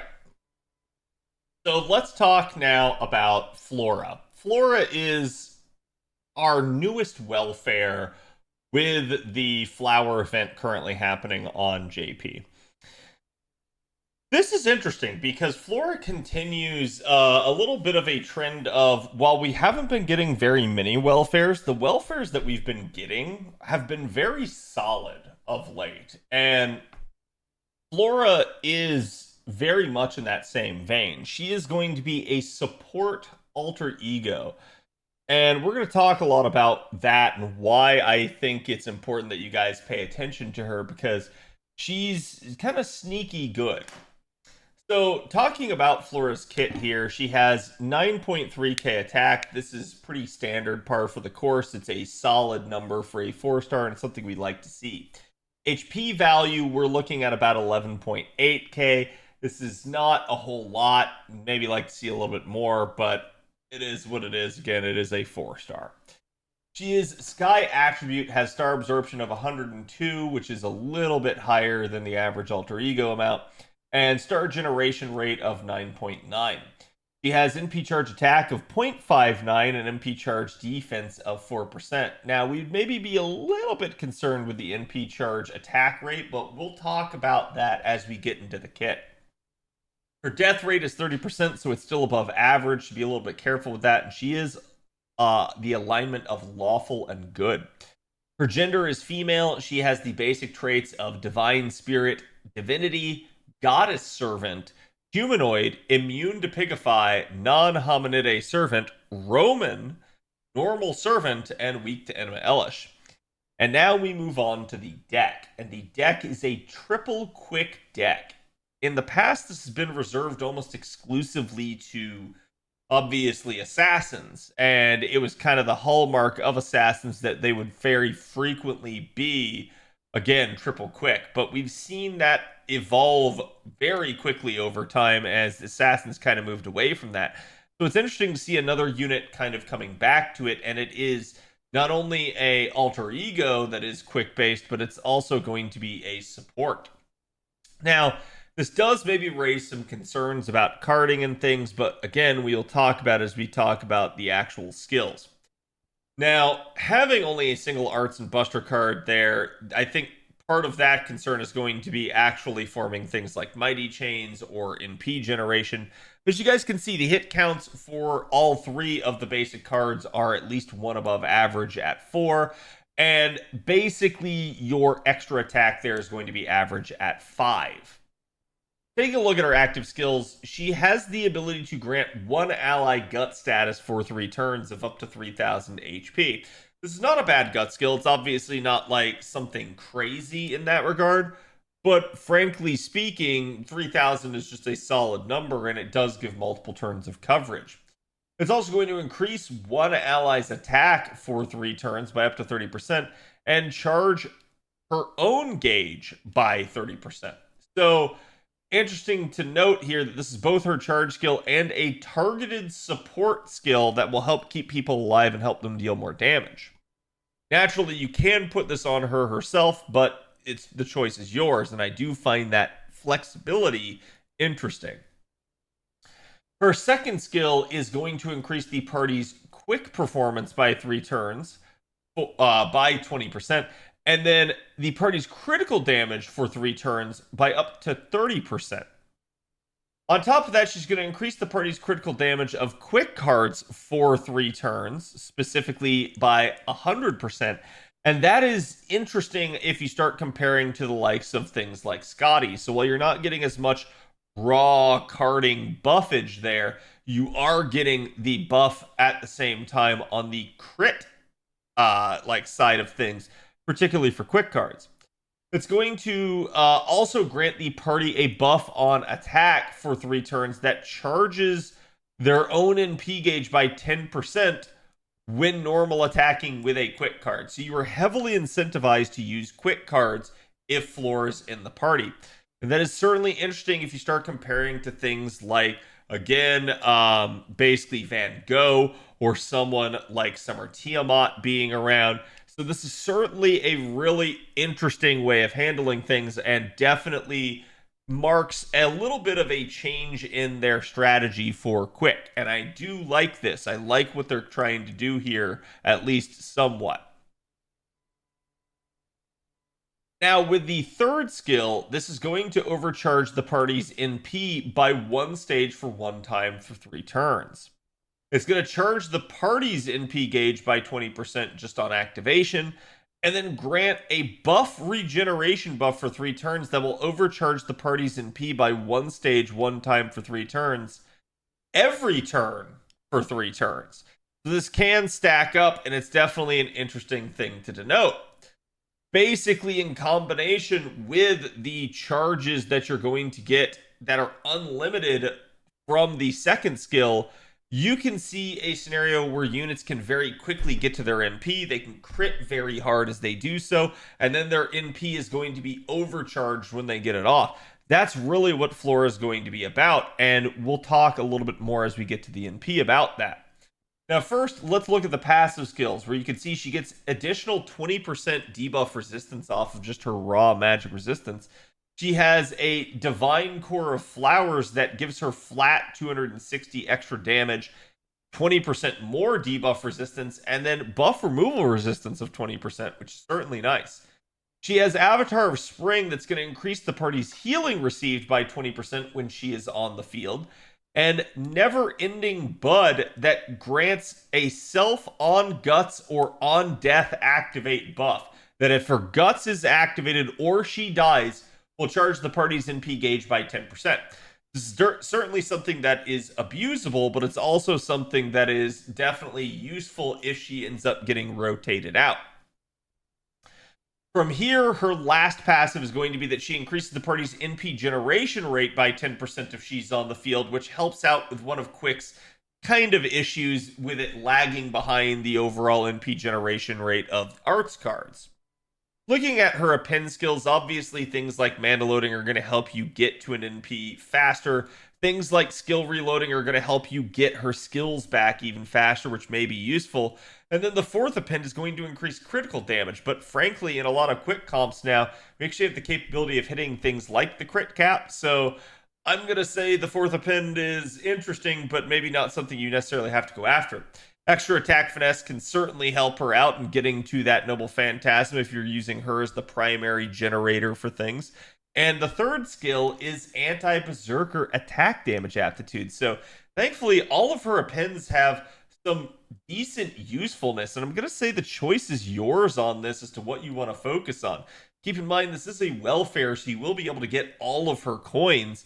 So again, the sky is the limit, especially if you don't plan on grailing her for what you want to use these coins on. Taking a look at her Noble Phantasm, as we mentioned before, it is a quick-based support Noble Phantasm.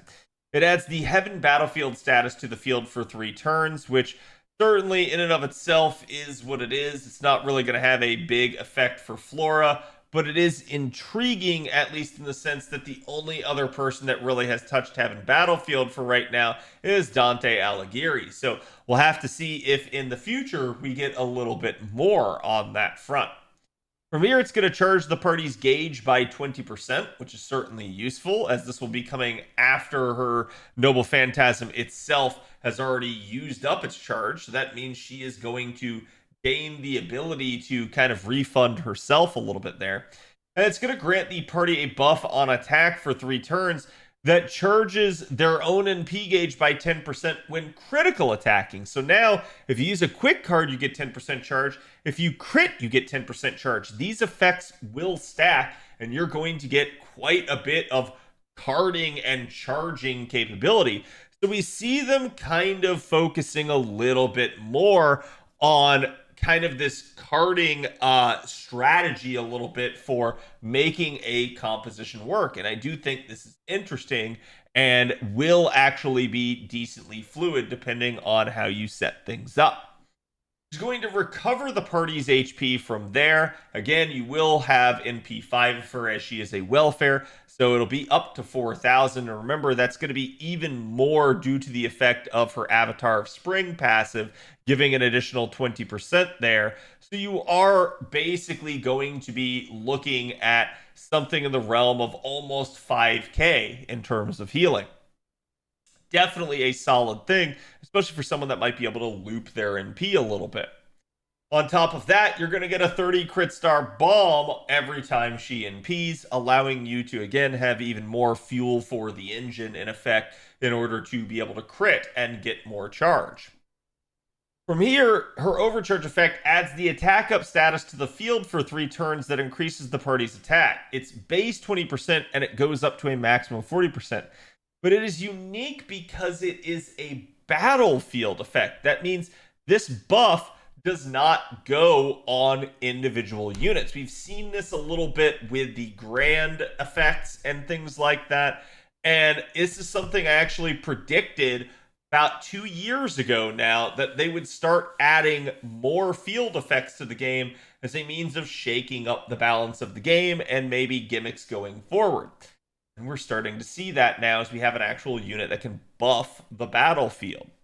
So the way this is basically going to work is that the battlefield icon appears in the top right of the screen. As you guys know where field effects are, you can tap on it, it'll show the duration. And then also it cannot be removed as a buff because it's a field effect rather than something that is attached to you. So there's no buff stripping.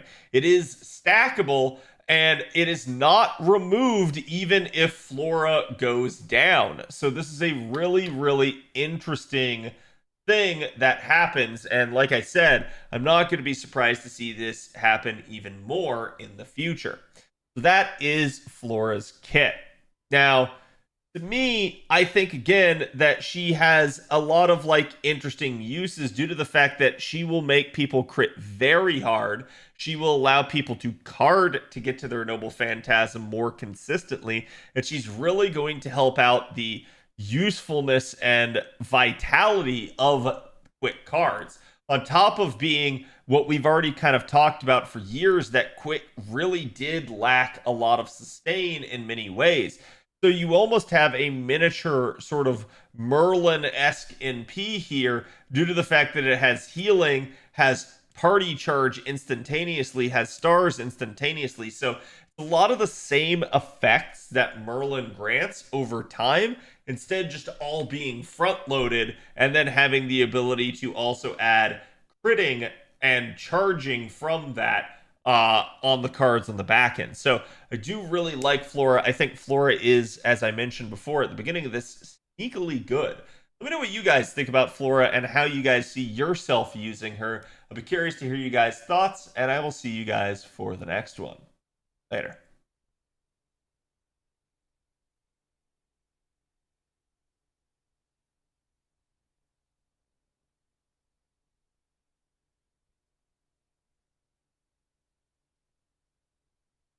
Old man gutted Tonalico in her anti-evil role for real?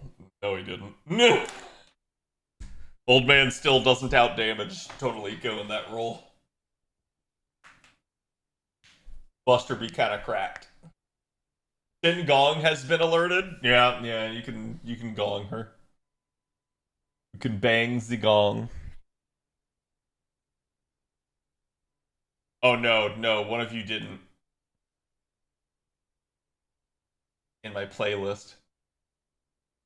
Chat, if you guys have seen the He-Man version of the song, it's great. And someone did an edit of it for the new Masters of the Universe thing. And I freaking lost it today. So can Scotty retire then? No, why would you retire Scotty? Scotty is just part of the puzzle now. And if you think about it, chat, this is why I mentioned, like, normal Scotty, okay? Normal Scotty has a problem. Normal Scotty and her protection requires you to get to the NP. But normal Scotty does not normally get to an NP. But if we have a crit-centric composition that makes carding and critting give you charge, then every time you use a Scotty card, you're getting her closer to an NP. And I said, hey, yeah, hey. I said, hey, what's going on? Sorry. So anyways, the point being that this is actually going to help both party survivability, and also, remember, Scotty has that buff now where she gives that like 5 turns of attack up. So like, Yeah, you're starting to see like this pretty nasty composition of like you could sit there and you could do like Flora, Summer Tiamat, and OG Scotty, and you could just crit people to death, and it'd be freaking hilarious.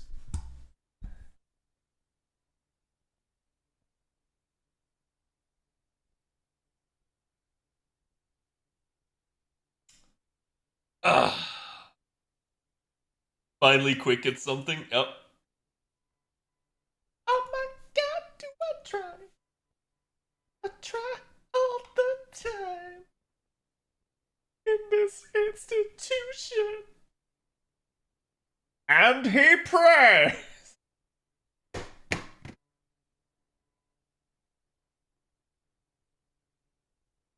Yeah.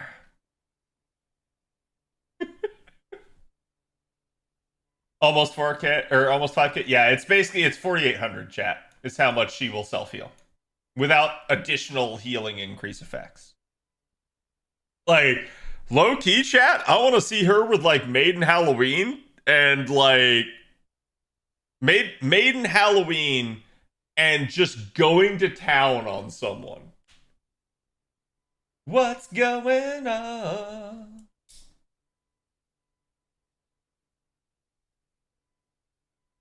Like, I guarantee you she's going to be able to solo some stuff. What's going on?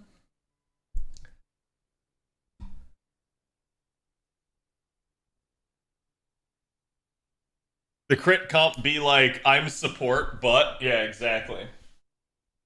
Same as Khazra? Yeah, you can absolutely throw, like, Khazra drop in there, too. There's definitely some, like, Quick is becoming a very well fleshed out system.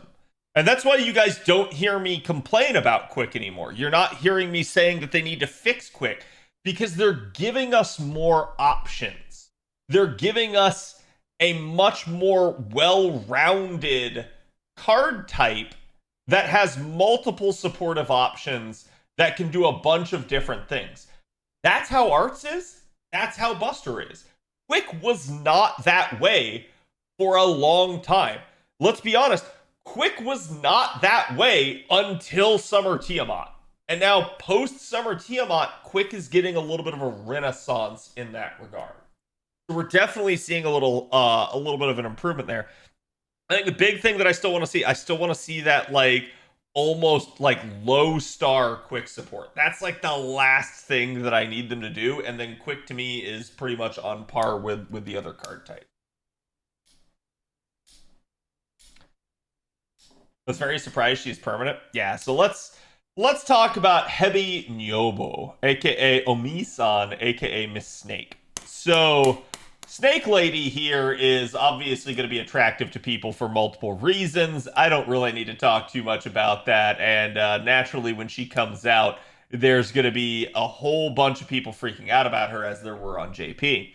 Because when she'll first get introduced is well before she actually does become rollable. But now she has become rollable on the JP side of things, and it's very interesting how they chose to go about her. Now, interestingly enough, Hebi is going to be a permanent unit. This does mean that she will be available to spook you at any given point. It also means that you might be able to pick her up on something like a ticket should JP decide to have another one at some point in the future. But what makes Hebi interesting is going to be her general kit. We're going to talk a lot about that, and we're going to get right in and kind of roll up our sleeves and go over all the nitty-gritty stuff with Hebi. So, looking at Omi-san's attack power here right off the rip, she only has 8.3k. This is worrisome, especially given that she is an assassin that just naturally has a malice to attack.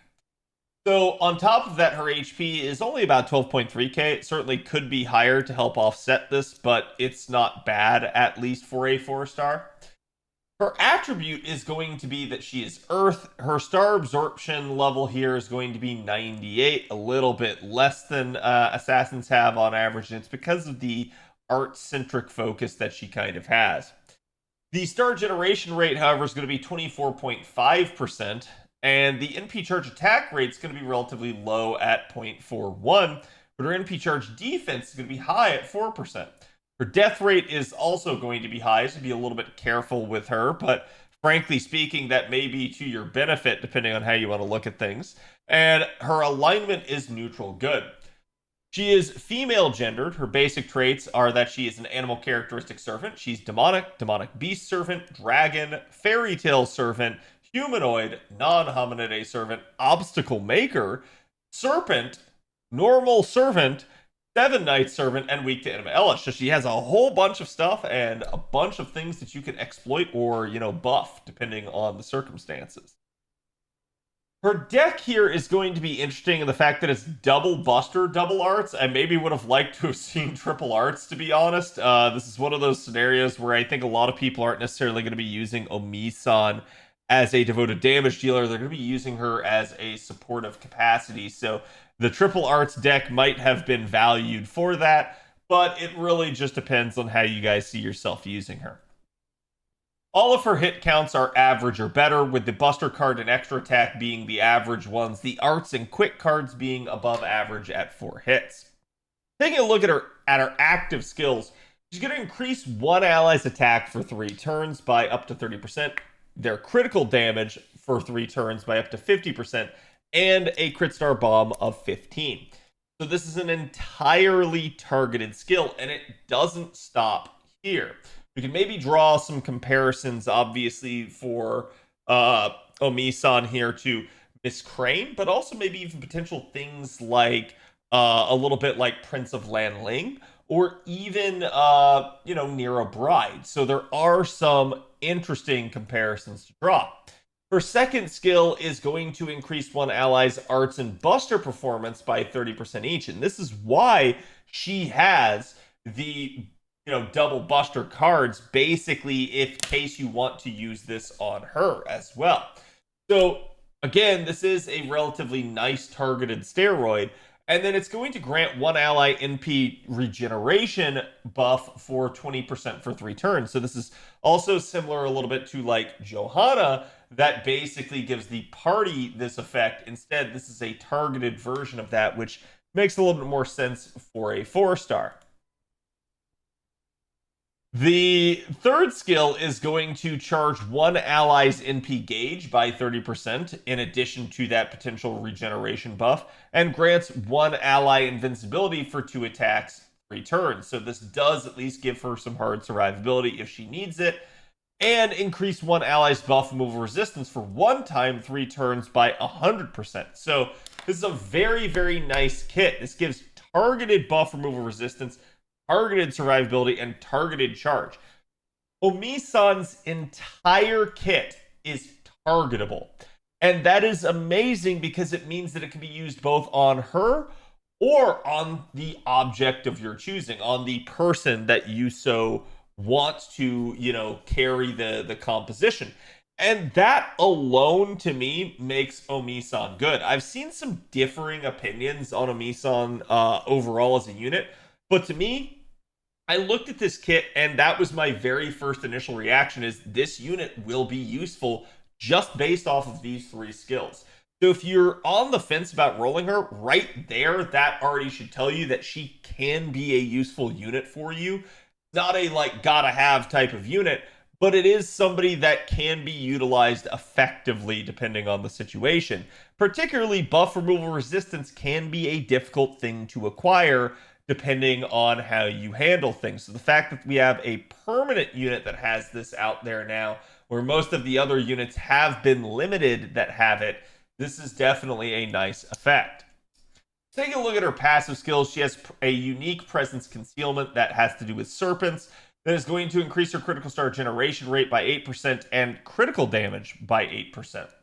She has Dragonkind D- to increase her Buster performance by 3.5, but also damage cut that will be permanently effective, that just reduces all damage by 115. She has Taste of Home A, that basically is going to increase her own NP generation rate by 10%, and Mother's Love EX, that's going to increase the party's debuff resistance by 20% except for herself while she's on the field. All of that is just pretty solid passive skills. It definitely puts some of our older units to shame in that regard. Mana loading, probably going to be your best option here in terms of Append skills. With Amisan being a permanent unit, you're not going to get a whole lot of coins for her unless you just roll out the wazoo. So just be very, very careful about how you choose to use them. Obviously, things like skill reloading might help her get back to her kit a little bit faster, and you might want to consider that depending. The third append being anti-lancer, to me, not really useful. I wouldn't bother with it. The extra attack performance and the fourth append with the critical damage could be potentially useful depending on how you guys see yourself using her. Now we get to her Noble Phantasm. Now, Amisan has a similar effect to Miss Crane in the fact that she's going to charge the first ally's NP gauge by 100%, except for herself. This means the leftmost unit in the party that is not her will gain 100% charge when she uses her NP. What this does mean is that you have a little bit of a conundrum, just like with Miss Crane. You cannot use this NP as a means to get somebody else to their NP and have them NP in the same turn. This means that if you need to take out the wave, somebody else has to NP and already be at 100% charge. And it also means that if they full clear the wave, Omisan's Noble Phantasm will not fire after their Noble Phantasm. So what you're left with is a pretty restrictive setup of you need the leftmost unit to not have charge, the middlemost unit to clear the wave, but basically you fire off Omisan's NP first before the wave clearing NP, and then have that charge the leftmost person. Unless we are in a challenge scenario with break bars, or we have instantly backfilling units in a weird sort of like story environment. These are your exceptions to the rule, and it can be very useful to know that she can work in those scenarios, as it's the same type of scenario that Miss Crane works very well in as well. On top of this, it's going to increase their max HP for 3 turns, depending on NP levels, and this one's actually pretty interesting. The scaling here is kind of nutty, as it basically starts out at 2,000 base, but it goes all the way up to 10,000. The fact that they gave this to her basically 10,000 at NP5 is kind of crazy to me, because it definitely shows that I think the devs are becoming cognizant that the amount of raw healing in the game is pretty shit, and it definitely needs some tweaking. So giving somebody 10,000 extra health is certainly welcome and very nice, but it does, make other units that heal for like 1 to 3k very piss poor by comparison. Her overcharge effect is going to increase the first ally's NP damage except for herself for 3 turns. So again, the leftmost unit that's not Omisan will gain a minimum of 10% extra NP damage. The scale's up to 30% at 500% overcharge. So certainly also useful. However, the other effect of her Noble Phantasm is that she will kill herself the second time you use it. So the first time you use it, it's like everybody gets 1 for free. The second time you use it, she will kill herself, and this will ignore even guts. This is significant for a couple of reasons. One, if we're comparing her to Miss Crane just rotates herself out of the party when her Noble Phantasm is used. Omisan doesn't do that. On top of that, Omisan needs a second use of the Noble Phantasm to rotate the party. And the way she's rotating it is by killing herself. So you don't have an Omisan to come back out to be used again. And that is maybe an issue depending on whether or not your composition works right, or maybe it, goes down the shitter and then you lack that extra unit. So again, it's just an interesting restriction that she has. To me, you can compare her to Miss Crane, but that is going to be the way in which they are different. If you feel like you struggled to use Miss Crane before, you will also struggle to use Omisan for this exact same reason. And keep in mind that because it says accept herself, means you can't use this to get Omisan to her NP. I actually feel like that would be an interesting compromise for them, is had they left off the accept self language, you could have actually slotted Omisan specifically into the left slot and used it to get to her Noble Phantasm very quickly. Admittedly, this wouldn't make her the best, buffer in terms of things, but it would at least allow you to naturally rotate her out otherwise. So it is a little bit of an issue to me. I definitely see this as a nasty restriction that they gave a 4-star that they would not dare give a 5-star. But let's be honest, this is also one of the worst aspects about Miss Crane too. Even though it is a highly sought after utility that she has, the ability to rotate the party without use of Plug Suit or without killing anyone off, they kind of give it to Amisan here, but unfortunately she has the downside of killing herself off, and it has to be on the second use. So I think this does restrict her usefulness quite a bit. That is where I think a lot of people have had mixed opinions on her. To me, the base skills here are what really warrant her and actually do make her worth having. And the Noble Phantasm, at least for a single use, can be utilized decently. The issue is going to be that she's not going to have that same party swapping utility that Miss Crane has, without jumping through a whole lot of hoops and really kind of gimping the composition. So to me, I don't really like it. I think it is a nasty restriction that they should probably do away with. And we'll see, maybe in the future they'll give her a buff that does so. But let me know what you guys think about Omi-san. How do you guys feel she's going to pan out in the future? And how do you guys see yourself using her? Or do you not care and you're just all about the looks in the card? Let me know what you guys think, and I'll be curious to hear your thoughts. Thank you guys for watching. Don't forget to like, comment, and subscribe, and I will see you guys for the next one.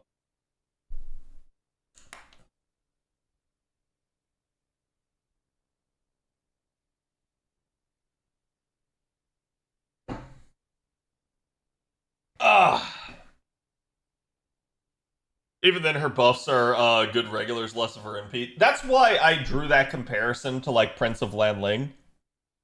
Prince of Lanling has buff success chance. Omi-san has buff removal resistance. That's almost how I view them. They're both like that 4-star arts buffer that has that. And admittedly, you can look at it also as a buster buffer in that regard. So I do think there is some potential.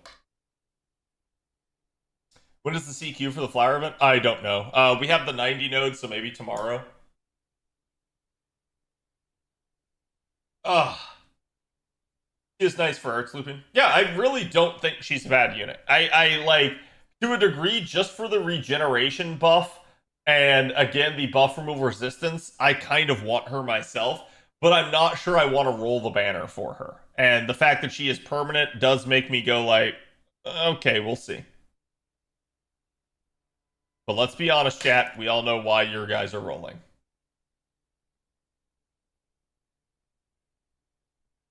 That and the Noble Phantasm animation.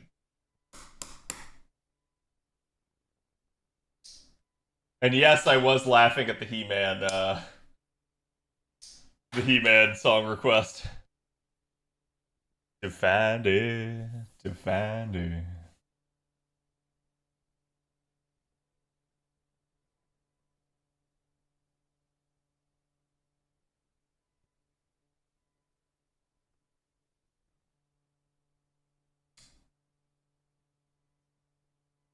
Ba-dum-ba.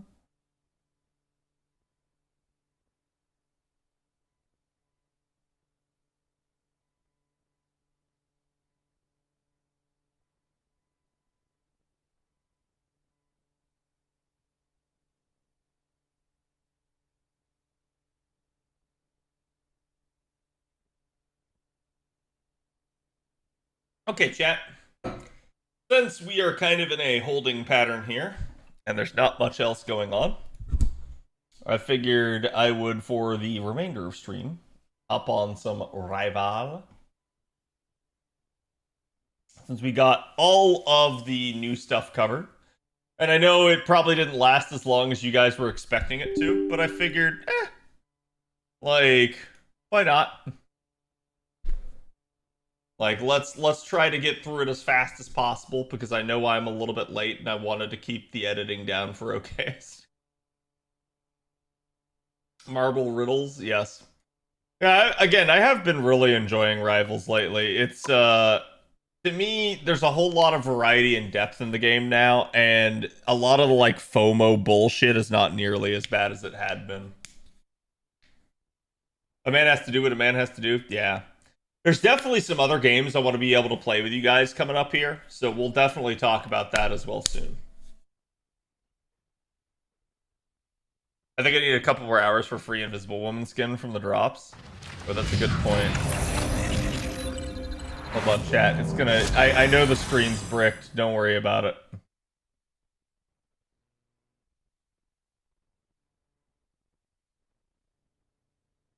The less I know, the more I like to let it go. Hey.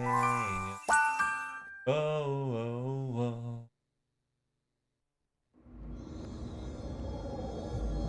The cover of another perfect one.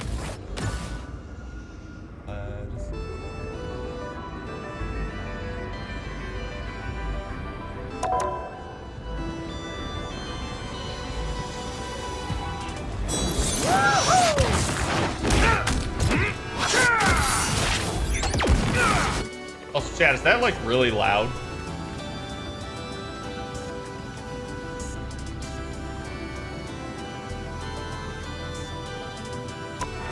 Yes.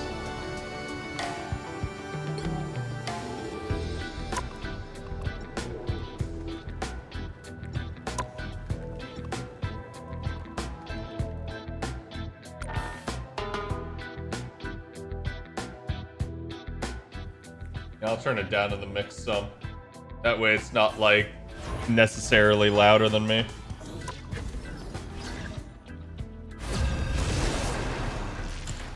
Ugh. Like I said, I've been on that Lord grind, and like I mentioned before, we got to Gold 3, so I actually don't have to worry top-notch team to win this one. About really like anything in terms of this season and stuff. Oh, they have the animated cloak and dagger. Holy stinky. Jesus, what? Ooh, pick me, please. My strategy? Die first and GG no heal. All right, this is gonna be my first time playing Deadpool as a healer in an actual match. Suddenly ear rape, yeah. Is it still loud, chat? Super vegetable, you are my hero. I had to come to you as a kid. 30 seconds before you attack. Get ready. I think I'm gonna have to mute these guys. You aren't alone inside of that armor, are you? Because I just don't trust them not to say something terrible. How'd you know? I can hear two hearts beating in there. One much. It was the rando, yeah. The other. It's fine now, good. I get excited when it's time to save our... The battle starts in 5, 4, 3... Like I said, Deadpool's got some interesting shit. Oh yeah, baby. They got me good. I can use a hand. And maybe a foot. Watch out, coming through.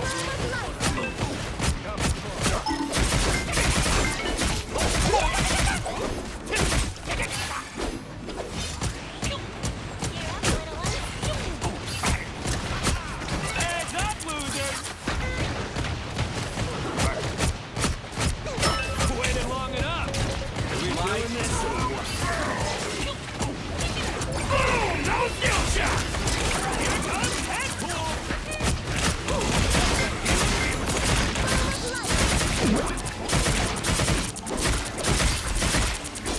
Here comes Deadpool.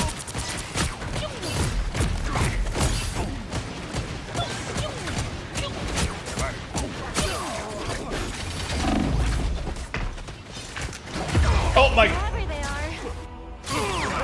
are. He pressed right at that moment. That was good. I got caught in the wrong, like, weapon type, and I'm just not fluid enough to get myself out of it. I didn't come here to read. So as you guys can see, It's a pool party. Your powers are mine. Gambit never fall. Fear my My healing factor can't keep up. Come on into shit. Systems restored.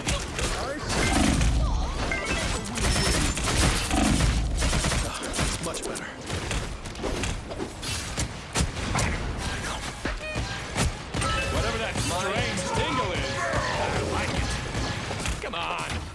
here to read. I've not upgraded my NP before, but I'm getting my NP so fast. Sorry, I have upgraded before, but I have not, like, started as that.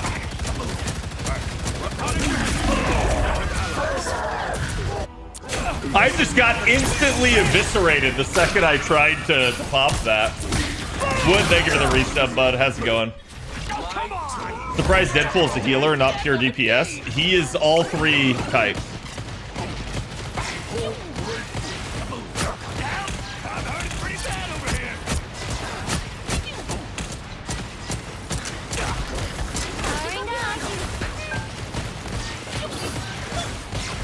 Judge, jury, execution! Suck it, Logan! Get that weasel moving again! Don't mess with the amazing Spider-Man!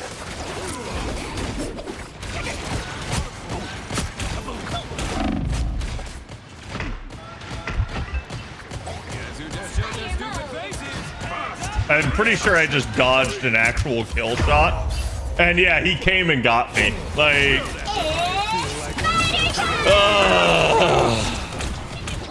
Oh, you got the Venom ult into Magneto Strike? Yeah. Thank goodness this book has pictures. You're halfway there. Keep going. You know what to do, spiders? You can see Deadpool's weapons change color whenever you upgrade him. Shield. Mind if I do? Your powers are mine!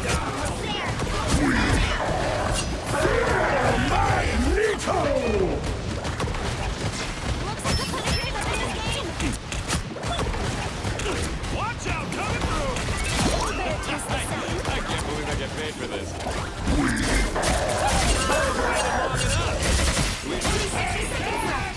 Someone clip this!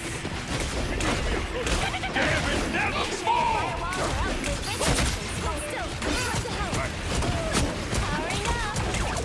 Heads up, loser! Oh yeah, baby, that's the good stuff. Everyone's getting JP tonight!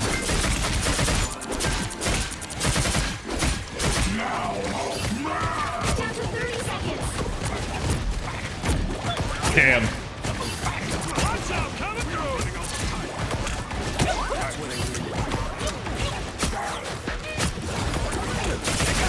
Your powers are mine! Damn it, never fall! Thank goodness this book Oh my god, I can't. Seconds. I tried. I literally hit F instead of G and went into my book. Need to shut Ultron down. I can't tell if, like, I was the problem there or, like, the team just kind of sucked and was not able to, like, get picks. Yeah, because, like, I did not out-heal the Cloak, but I'm also probably not someone that will out-heal the Cloak. And realistically, our healing was still better in aggregate than the other team. So I don't know that our team ever really got kills was the issue.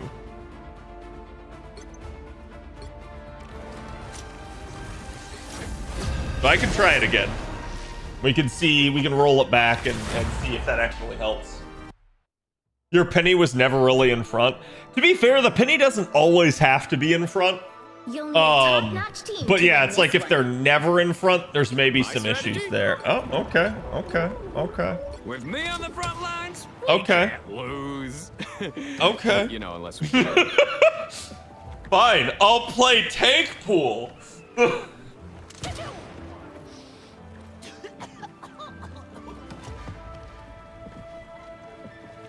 But I do actually like the way Deadpool plays. He's complex, but he's got a nice, like, body to him. I realized I'm, like, describing him like a wine, and it's also sounding vaguely sexual, which is perfect for Deadpool. But ultimately, at the end of the day, like, Deadpool actually I seem to like the more complex characters and rivals. Like, Magic is still one that I really want to learn. Love your sword, but don't melt my ice. It's not actual fire, it's soul fire. That's too awesome.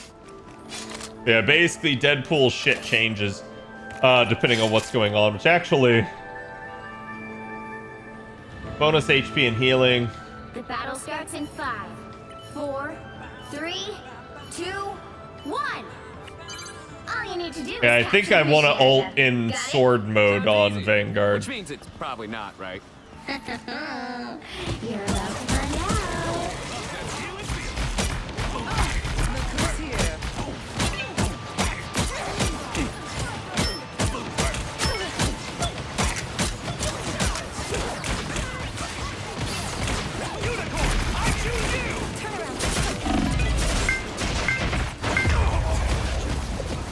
Well, I tried.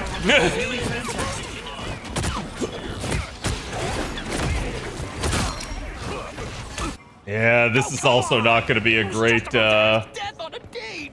Come on, I didn't come here to read.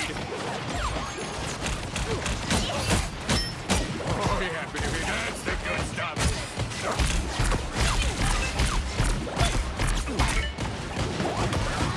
Unicorn, I choose you. You wish.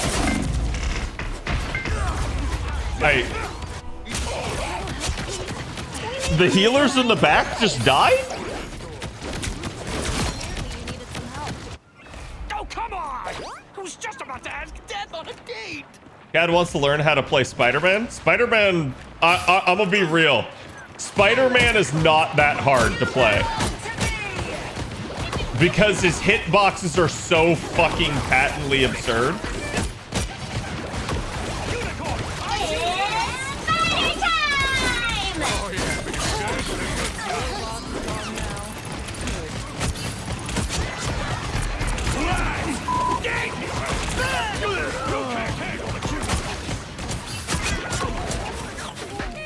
There we go. Behold, Dark Child! I like the cold.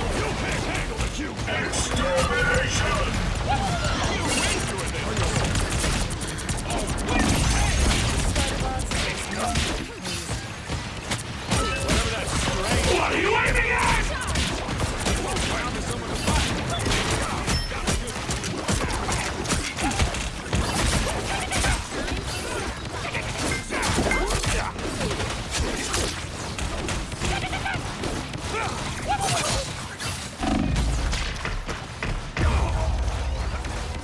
So Deadpool lives a lot by just being mobile and not getting hit. Double KO. I also hate that they basically held us there. How meta. It's a pool party.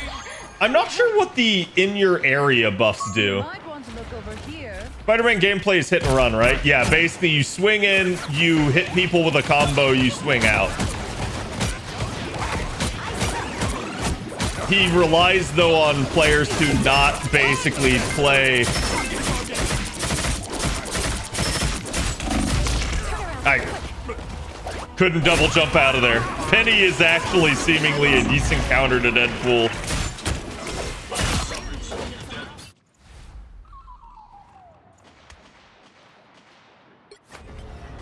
I'll switch off. Just climb walls. I'm psionically linked to a giant robot. I win.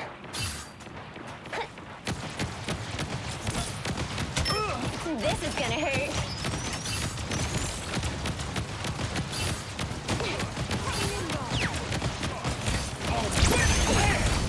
Good as new.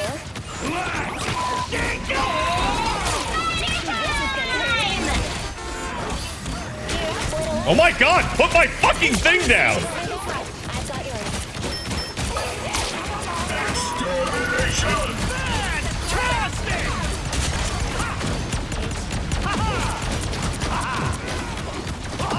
This is gonna hurt.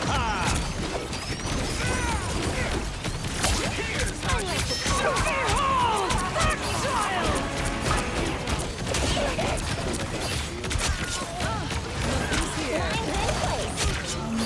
You know what to do, Spider?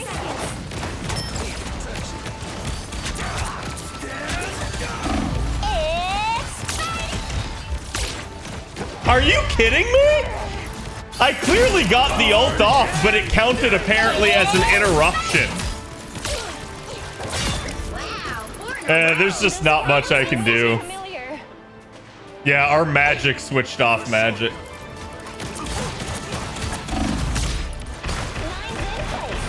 Dude. Until we have a winner.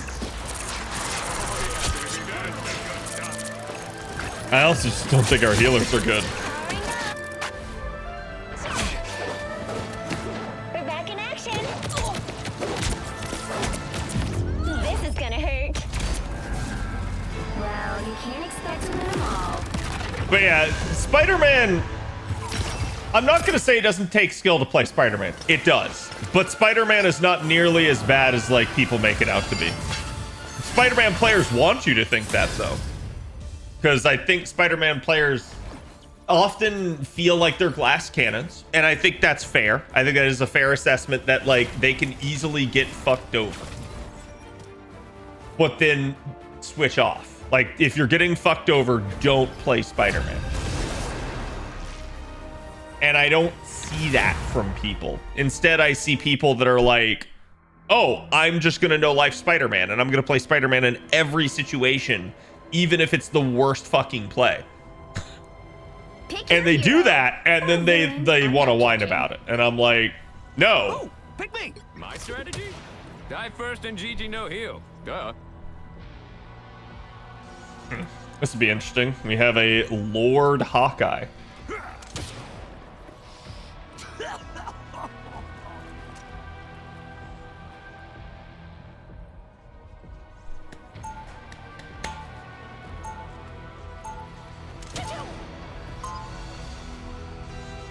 I gotta get the like jump slash down though for Deadpool. It's Deadpool time, kiddos. Let's f***ing go. 30 seconds before you attack. Get ready. Swords and wooden stakes. Real cute. They're just as powerful as any weapon in your arsenal. In the right Yeah, I gotta figure out what the in your area. Okay, so rocket-powered grenade launcher. Yeah, been there, done that. The battle starts in 5, 4, 3, 2, 1. All you need to do is capture the mission area. Got it? Sounds easy. Which means it's probably not, right? You're about to find out.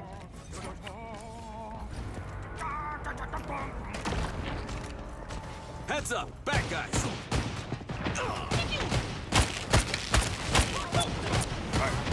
Here comes Deadpool. As good as new. Looks like the mission area is yours to capture now. I've always wanted my own mission. You better stop talking and start fighting. Hands up, losers! A game within a game. A meta.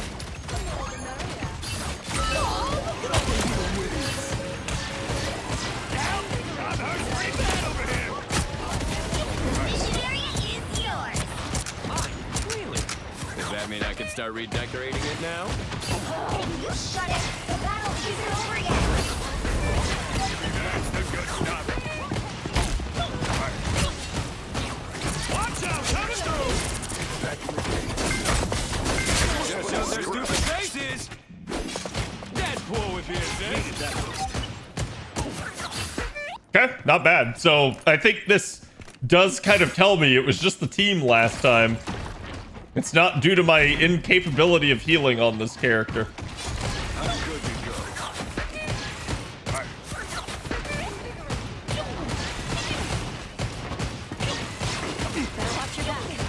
Here comes Deadpool!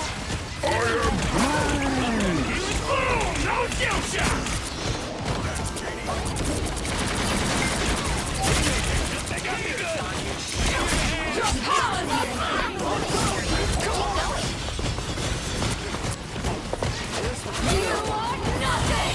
Oh fuck!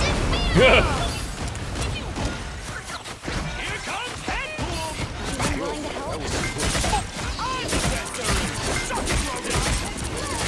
God!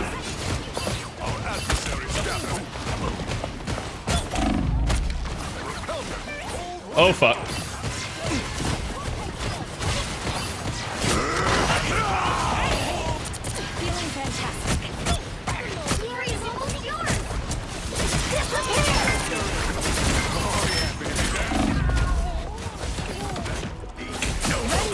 I should have just pulled back there. That was not a smart play as a healer.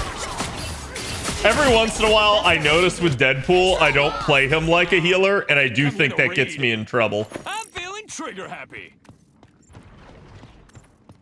More of me than ever. Just with Dr. Orr. Back in the game.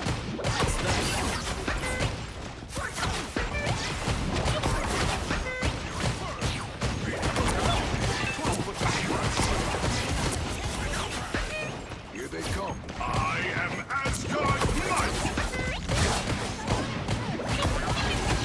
Still got We make a killer team. The team of nobody asked for.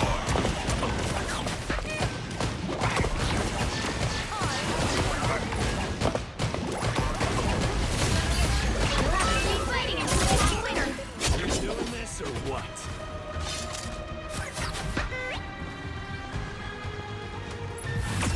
Okay, they didn't come back into point. So we're actually pretty well set up. Is Nolan North still voicing Deadpool? It's someone else in Rivals. Yeah, I noticed it's like... It's obviously it's not what's his face from the movies, Ryan Reynolds, right? Like, but I don't... I can't say I've seen Deadpool and other things. And at first when I heard the voice, I didn't feel like it was a good fit, but now I've adjusted to it. Like, I think it's fine. 30 seconds before you attack. Get ready. I enjoy Loki and his stealing ult. I need to practice more with Loki. I'm just worried that I will be shit. And I don't want to get criticized. I'm more than a marksman. I was At least with Deadpool, he's still straightforward enough that I know, like, the things I need to do. Loki is an unconventional healer. Loki does not work like any other healer, and that's why he's a little weird. Plus, I just actually, for whatever reason, every time I've tried Loki, I have problems with his control scheme. You're about to find out. Here they come. But I will definitely play more Loki when they give Gator Loki as a skin.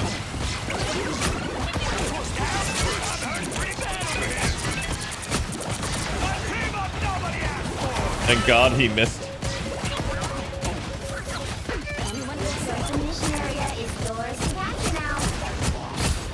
I've always wanted my own mission. You better stop talking and start fighting. The mission area is yours. Mine. Boom! No skill shot! Love that healing feeling.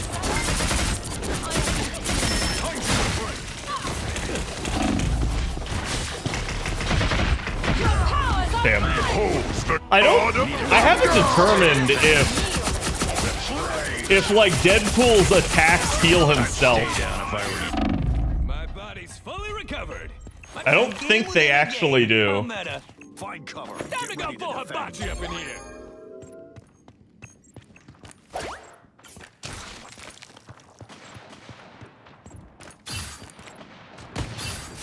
The enemy is here. Battlefield ready and Archer. That's my way.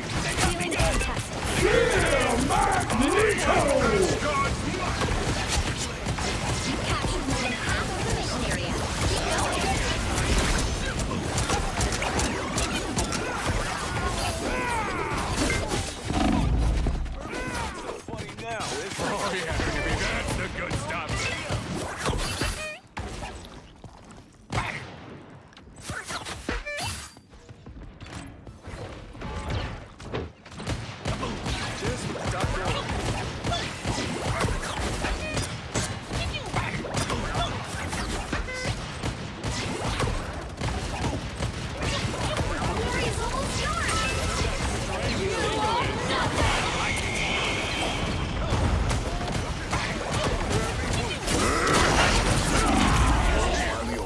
That's fucking bullshit, dude. It's been funny because I feel like the first couple days I played after the patch, I didn't see a single good Wolverine, and now I feel like I'm seeing them all the time. Like, I thought Wolverine was legitimately bad in this update or something.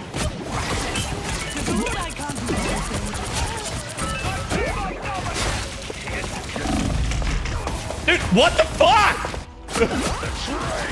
I'm just getting kidnapped by this dude. Like, that was a luck kill. He 100% was not targeting me there. Deadpool.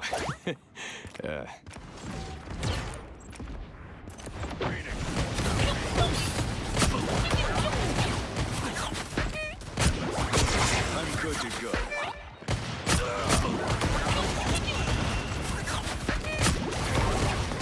Looks like we've got ourselves a party. Your team's capture progress is past the halfway. I am ready to put on a show.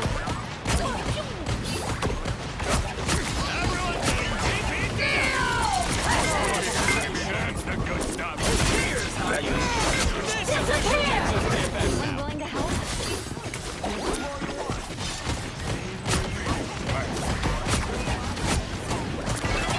They got me good. I can use a hand. My meter's full. Boom! Now skill shot.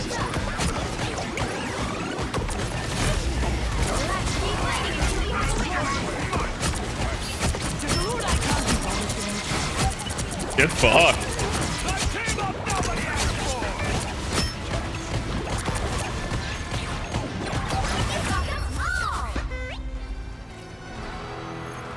GG. See? I don't think Deadpool's bad. I just don't think Deadpool's necessarily going to be capable of, like, feeling like an insane thing. But I think the thing I need to figure out is what the upgrade strategy is with Deadpool. Because I'm not sure about, like, how much the individual upgrades actually matter. So I probably need to, like, watch a video on him and get what the, like, priority order is for his, like, individual roles. And once I get that, I think I'm decent on him. Also wonder if you get, I wonder if you get, like, expertise with Deadpool, or proficiency, I guess is the better term, per role, or if it's like a general thing. Okay, so we need another tank and another damage dealer. I proudly wear Oh. Get that vehicle moving again. with my own Happy thoughts, happy thoughts. All right. Slow down. Pick up the pace. Those squids are on ice. Anyone willing to help? Arauco deserves a better start than I Ultron. suppose that helps. Try to go for a potato. I like the cold.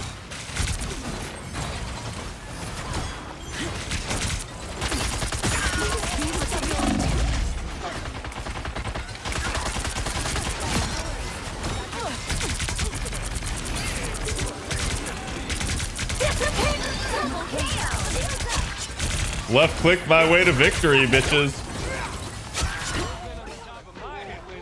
Long time. Vortex field. You can't tackle the cute. Sometimes that is legitimately all it takes, is people that are just competent and patient. Than Ultron. You're halfway there. Keep going. I was fine. Thank you.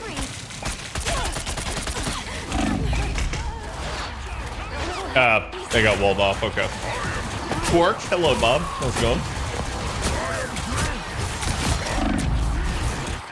I will have my revenge for that. I like the cold.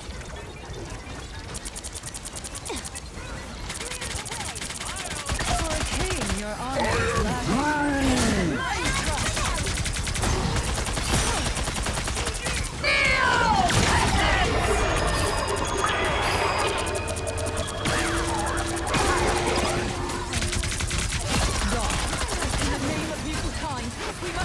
I was fine.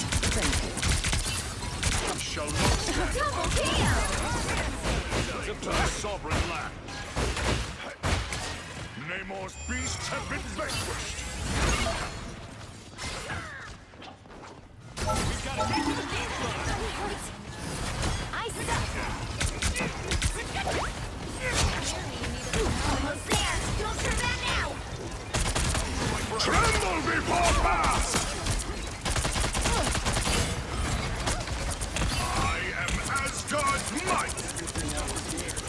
I just used Groot's walls to charge.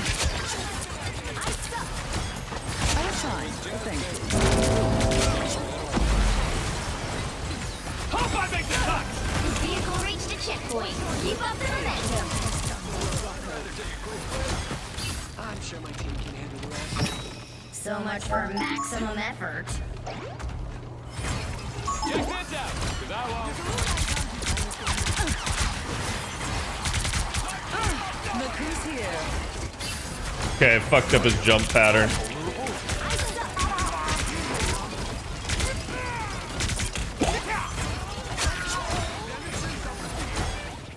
Yeah, this team is literally just left click to victory is all I need to do.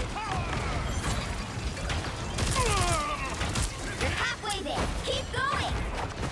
A little help, please. The damage that Ultron has wrought upon this land must be undone. Your Namor's friends?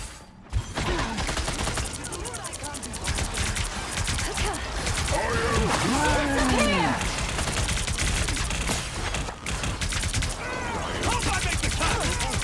I like the cold. Us against the world.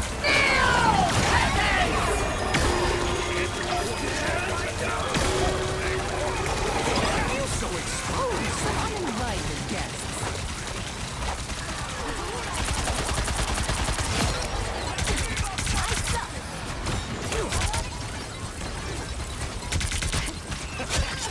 I knew she was gonna come back for it. Almost there. Don't turn back now. Am I winning? Yeah. Yeah, we are. More thick-skinned than ever.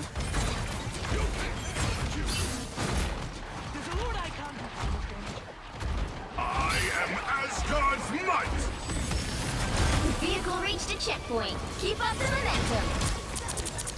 A little help, please. Is that the best the oceans have to offer? Hope I make the cut! Tremble before fast! Some rejuvenation would be nice. Mental domination. This land must be undone.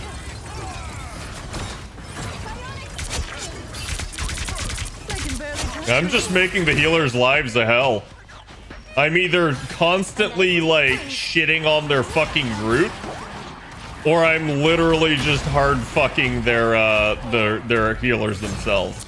Like, this Groot needs to change, and I don't know why he hasn't changed. That one hurts. That's it. Don't let anything stand in your way. I don't even bother. I just flush out the Black Panther. He's not doing much right now. Okay, I got him. Mind things, but you do you, Namor. Arago deserves a better shot on the Ultron. So close. This is your big chance. Us against the world. Hope I make the cut! I'm gonna die. Yeah. They killed both healers. I shouldn't have ulted there. That was a bad ult. We might lose this in the end if we don't have the capability to push through it. Because like I said, that was bad, and they've finally made an adjustment. The Spider-Man switch is a good switch. Get that vehicle moving again. Whatever that freaky squid thing was.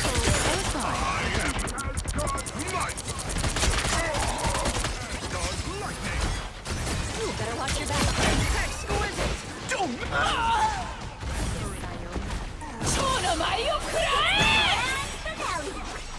Staying the fuck out of that. Let's kick some shiny android ass! There they are.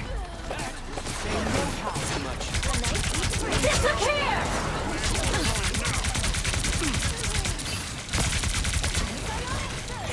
Mental domination. Hope I make the cut!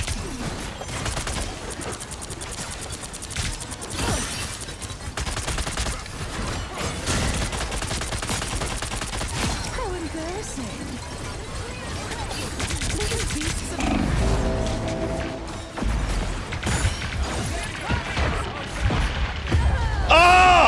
was one kick away from killing her. I don't know what was happening, but I got no heals during that. I don't know if they just killed off the healers was why. Of me so easily, I'm afraid. I'll have an ult for the next push, and that's it.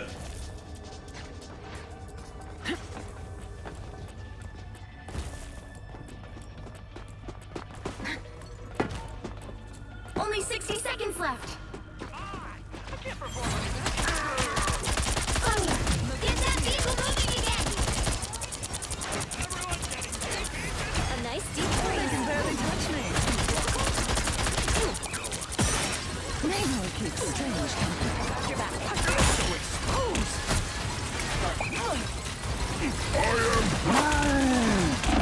Please heal. God, I fucking hate these healers. Like, I'm sitting on my ult, waiting for a good opportunity. I'm right about to pop it, and I get ulted by the Groot and don't get healed. And if we don't get to point, we won't have a point to push. The final 10 seconds.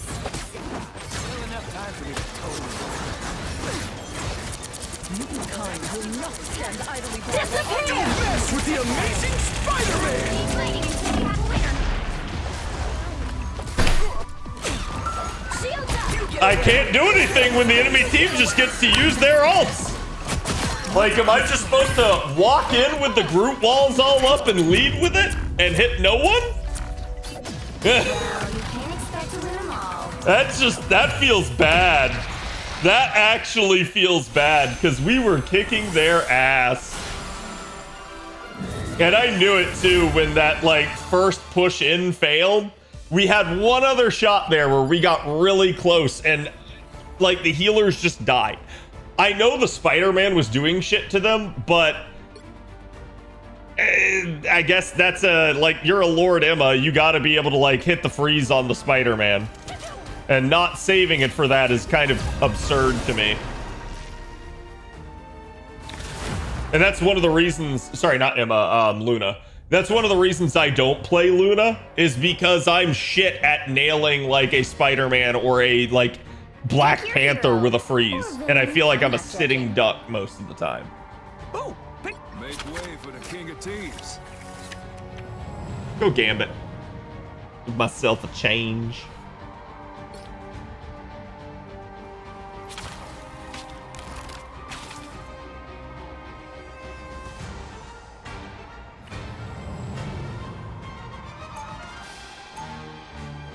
Degret or good, chat.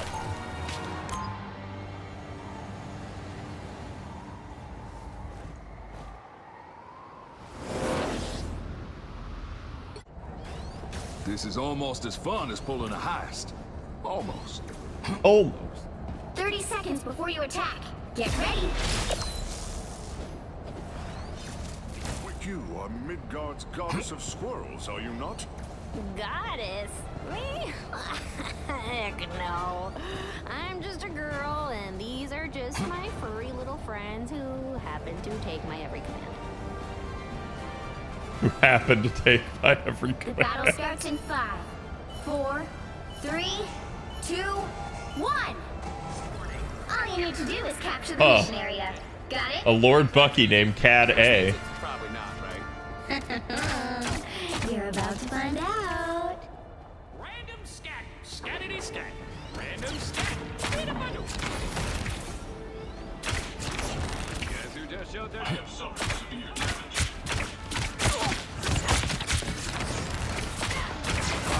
like myself again. Wait, that is. Looks like the mission area is yours to capture now. You better stop talking and start fighting. Our enemy has been spotted. The mission area is yours. Does that mean I can start redecorating it now? You shut it. The battle isn't I'm over surprised this team didn't really get any pressure.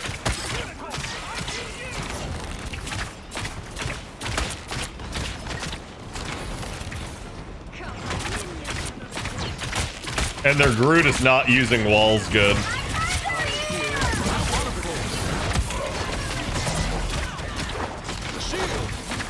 Looks like we've got ourselves a party.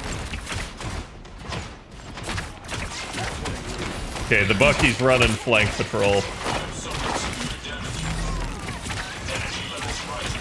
Hope I make the cut. Deal that hurt.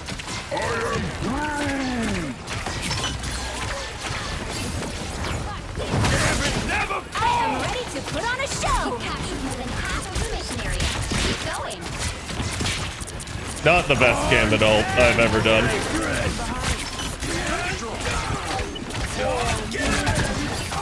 Now you do the same for me, Wee. Yeah, I'm getting chased. Wait, that hit the spot. Double down.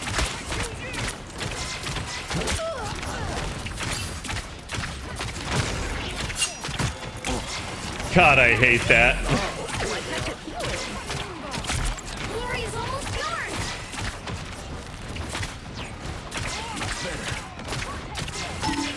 Never got your back. I'm surprised.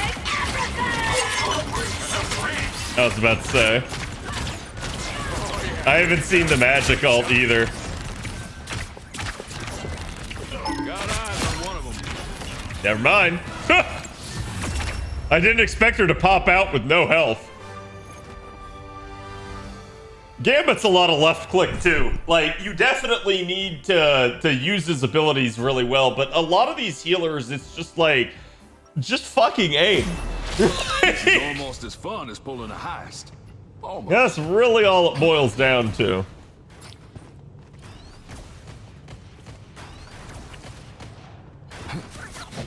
I wish I had a better skin for Gambit, but honestly, the only skin I've seen for Gambit that I like is the PvP skin. Because it changes his, like, entire, like, hair and, like, color scheme. What can we do you for? And unfortunately, I didn't PvP last season, so I didn't get it. Nuts. And kicking butts, yeah. Oh, why? Is that a problem? Did somebody else already use that one? The battle starts in 5, 4, 3, 2, 1. All you need to do is capture the mission area. Got it? Sounds easy. Which means it's probably not, right? You're about to find out. Has no one noticed how that it sucks lately? If I have it my way. Got me good. Wait, that hit the spot.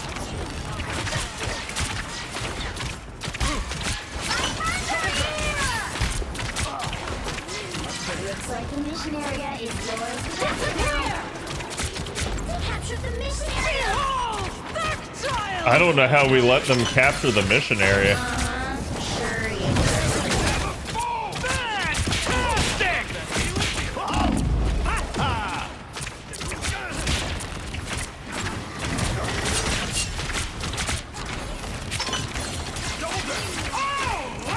Fantastic! Now you do the same for me, Wee.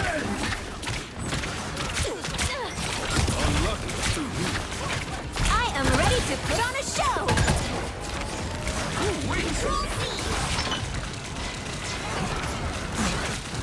By the eye of Agamotto. I'm dead. I was way overextended, and the team did not follow me in, and that allowed them to, like, keep pushing back into the point. Control lost! We should have pushed through the Luna and killed their healer on the back line, and then the Luna, by the time the Luna's ult wore off, the rest of the team would have been sitting ducks. But now they just basically killed me instead.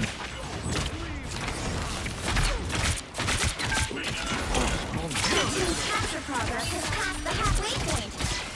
Just the boost I need.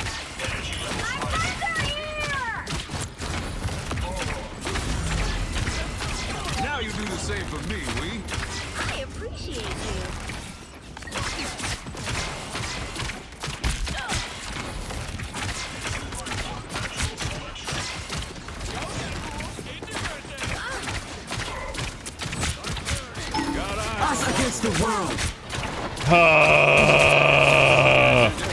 Well played.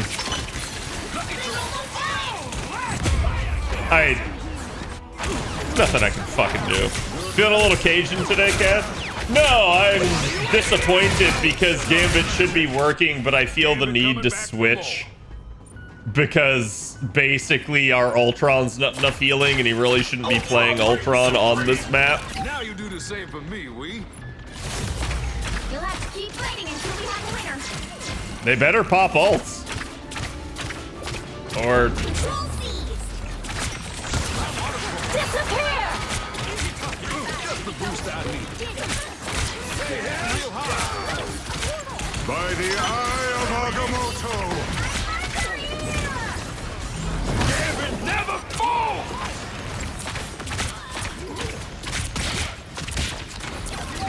Fantastic!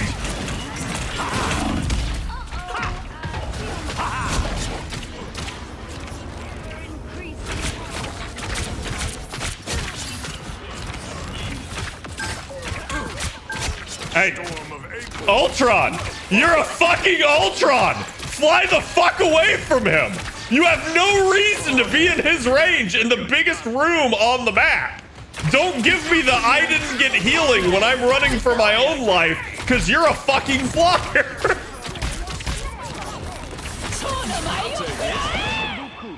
They got my number. Got eyes on one of them. My need for grace. Double down. Kill that thing. Shuffle up. I would have guessed that.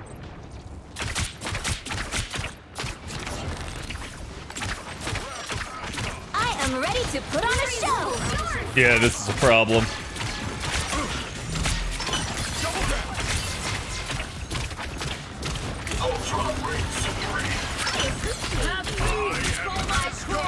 Gambit got your back. Hey.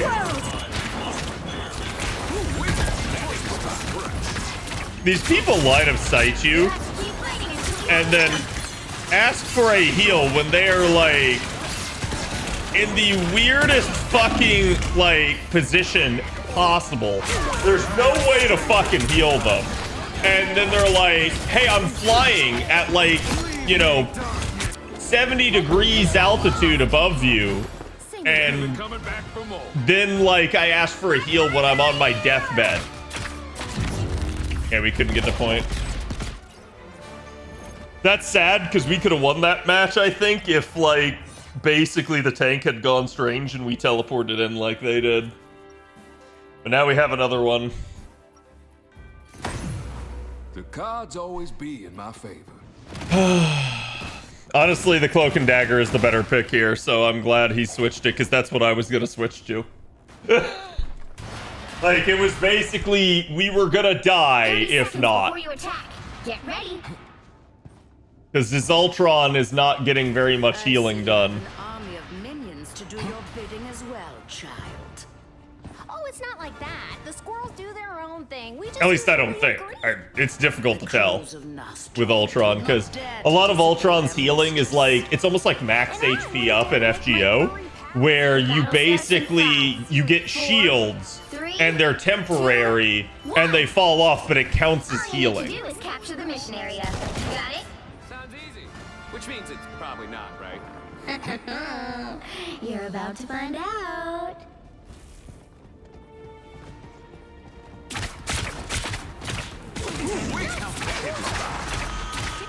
Fantastic! By the eye of Agamotto. Anyone up there? Hey, Behind us! the healers like heal me, and we're both caught in the fucking ult. Are you stupid? Looks like the mission area is yours to capture now. They captured the mission area. They can have it. I've got enough mission areas already. It's just annoying me at this point because like the pings are stupid pings. They're not like actually helpful. Hey, I need healing. Pay attention to me pings. I am barely wounded. That hit the spot. Helping hand.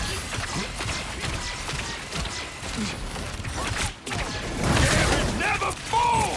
Disappear. I am Asgard's might.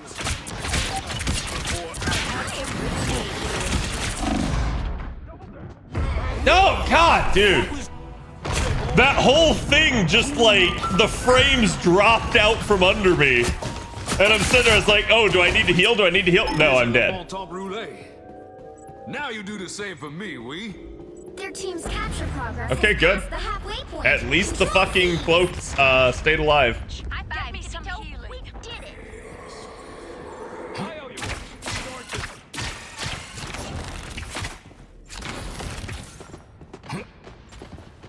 Gonna blow this joint sky high.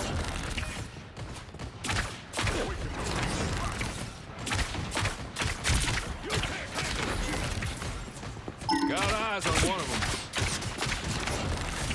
I am very wounded. Ooh-wee, that hit the spot. Us against the world. By the eye of Agamotto! Stay real hard.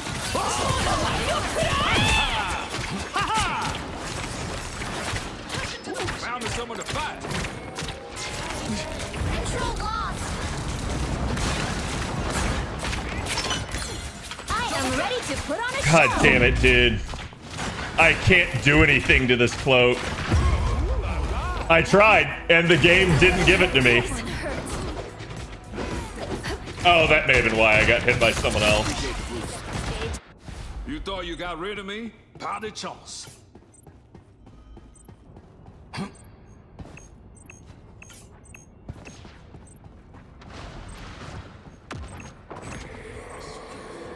They've almost got it. Disappear.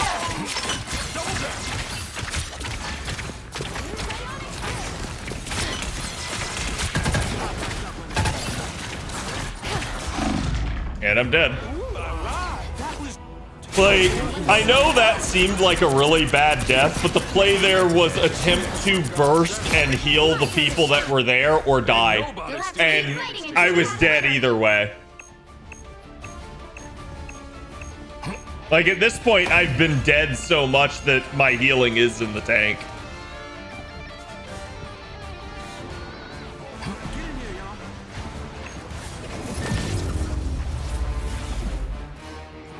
Good point.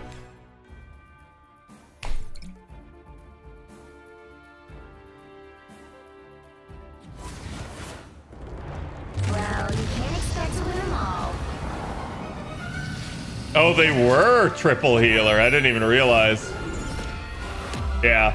I was gonna say, I'm pretty sure he passed me by switching to Cloak and Dagger and basically just me dying a bunch at the end.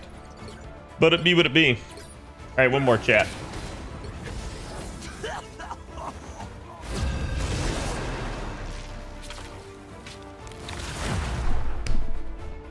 Losses like that feel bad where the team just adjusts and plays better than you. Because you're like, oh man, we had him in the first round, and then like nobody on your team makes the proper adjustments. Top-notch team to win this one.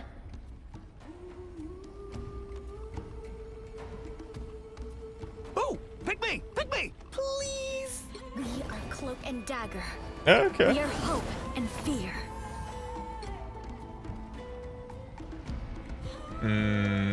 The higher the pressure, Emma it is, I guess. the more dazzling the diamond. Actually, we have a pretty tanky setup here. Okay. We got Phoenix. I was gonna say, like, Emma's not necessarily a good play, because to me, Emma's not a very high offense tank. She lives where she can be supported, get in close, and like just sit there and kind of keep like spiraling, like sit there and keep revving up and getting stronger and stronger and stronger. Then her damage gets really high. But before that, it's not. Because that's where you guys see me. It's like when I have 100% gauge, I just start left clicking people to death, and it's great. The battle starts in 5, 4, 3, 2, 1. All you need to do is capture the mission area. Got it? Sounds easy. Which means it's probably not, right? You're about to find out.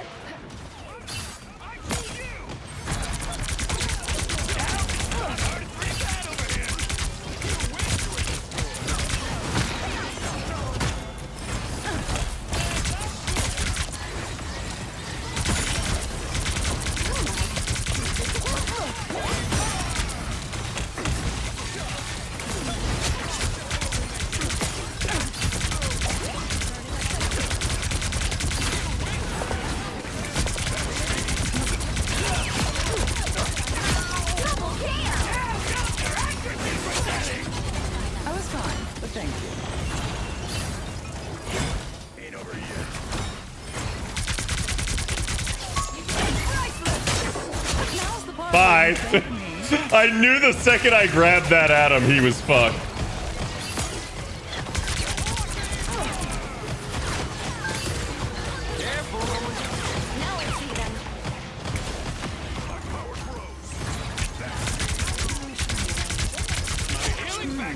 I thought I was the dangerous one.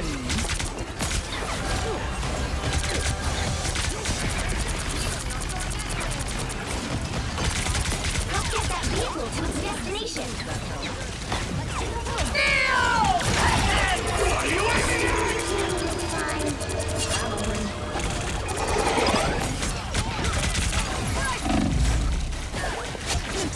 Just leave it to me. There you go. Yeah, grabbing that Adam's really good at positioning, but if I can just grab him, he can't do a whole lot. You're halfway there. Keep going.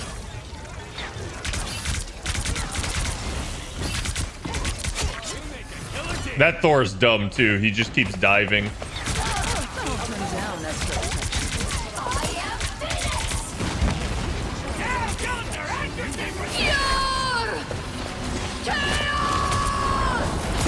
Oh no!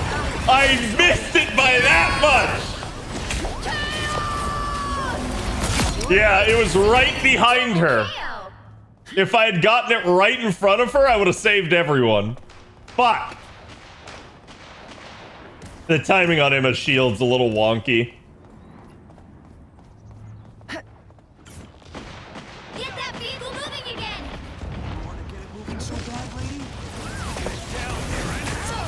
Happy thoughts, happy thoughts.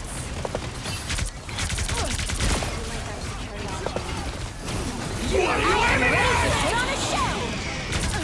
The king to Charlotte.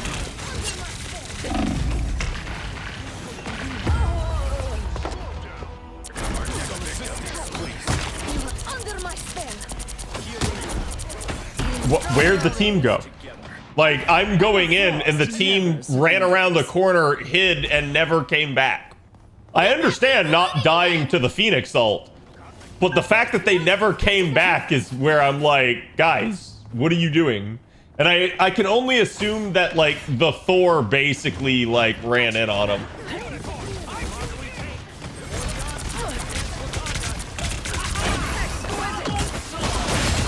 Got him.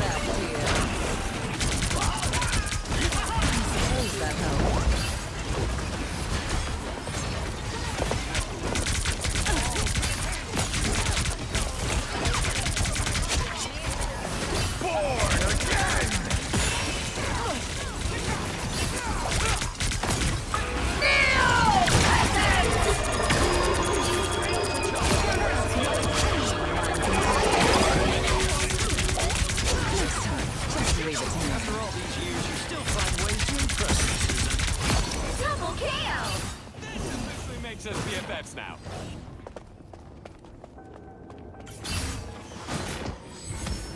The vehicle reached a checkpoint. Keep up the momentum.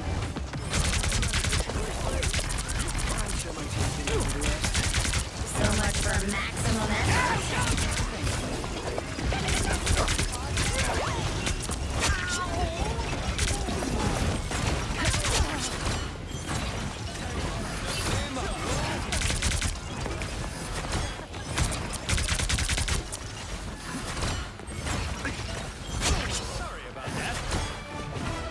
I like this Mr. Fantastic.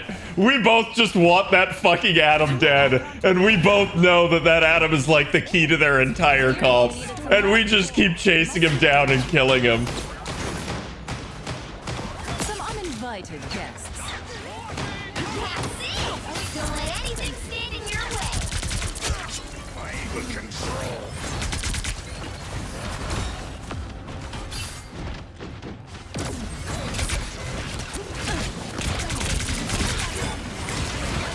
I am ready to put on a show.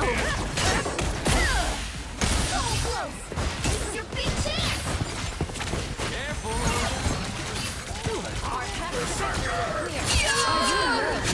Slogan. Best at what you do, Logan. That was the closest I could possibly put it. Your fate is sealed. Wait, no, that was in front of her. How did that kill me? I call some bullshit. I actually did that right.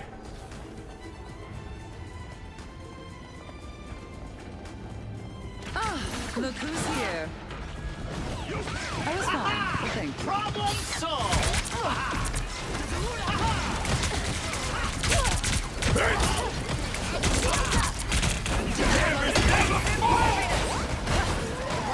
Needs to move this total. Let's do it.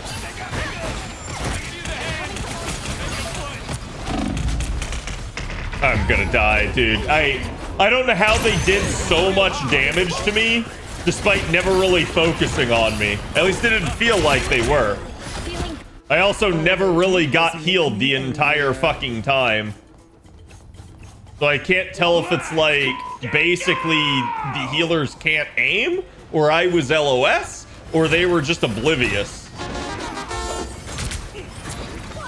It's possible it's my fault.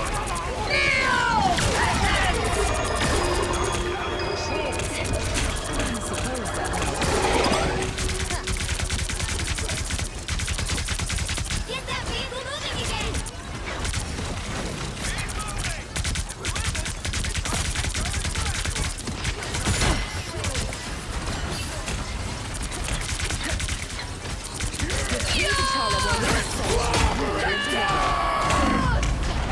Dude, see? I go balls deep, I kill their healer, and it just happens at the wrong time.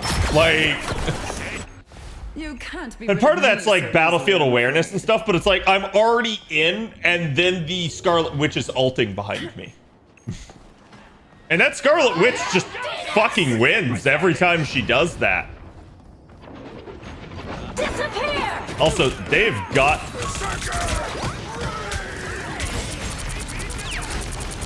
What are you aiming at? Look who's here.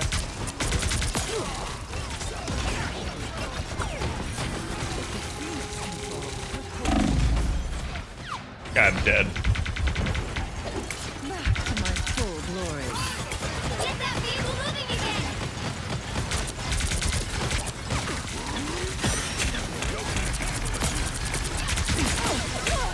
It's up to us to end this. Gambit never falls! Won't be seeing you around soon. Yeah, they're triple healer. I am ready to put on a show.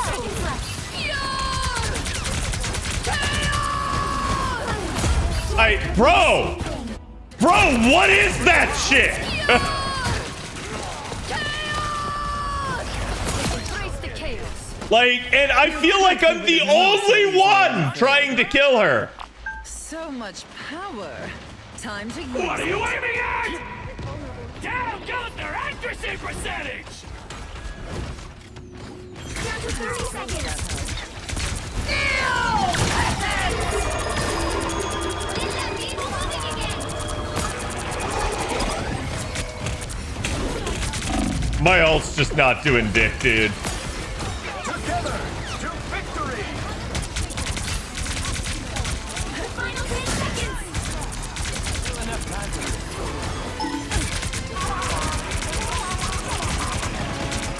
Oh, yeah.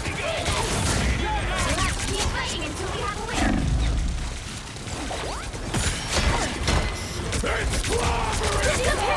I was fine.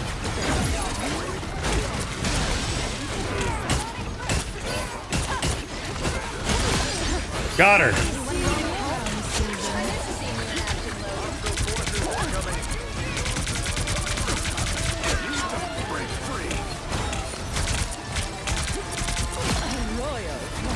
You got them all. Jesus, dude. Jesus. Epic victory. Big win. Yeah, Scarlet Witch is strong now, it feels like. Holy fuck.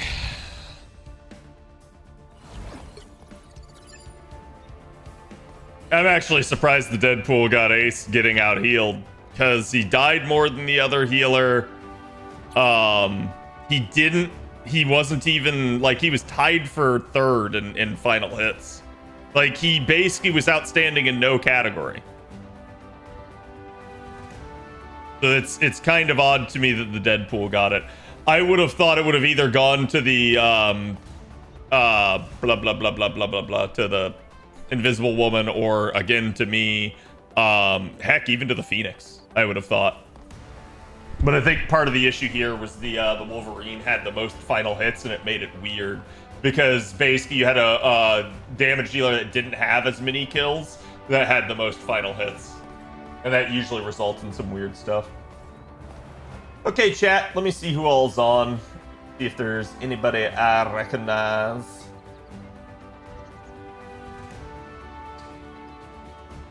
There is not. So I'm just gonna go ahead and end the stream for tonight. And thank you guys for being here. You guys know I appreciate all of you. Always appreciate seeing you guys even when I've been gone. So nice to see that I'm still being supported. So I will not be streaming tomorrow. I will be back Thursday, and hopefully we have some new FGO news with that. So again, thank you guys. I'll see you guys Thursday. Have a good Wednesday and good evening.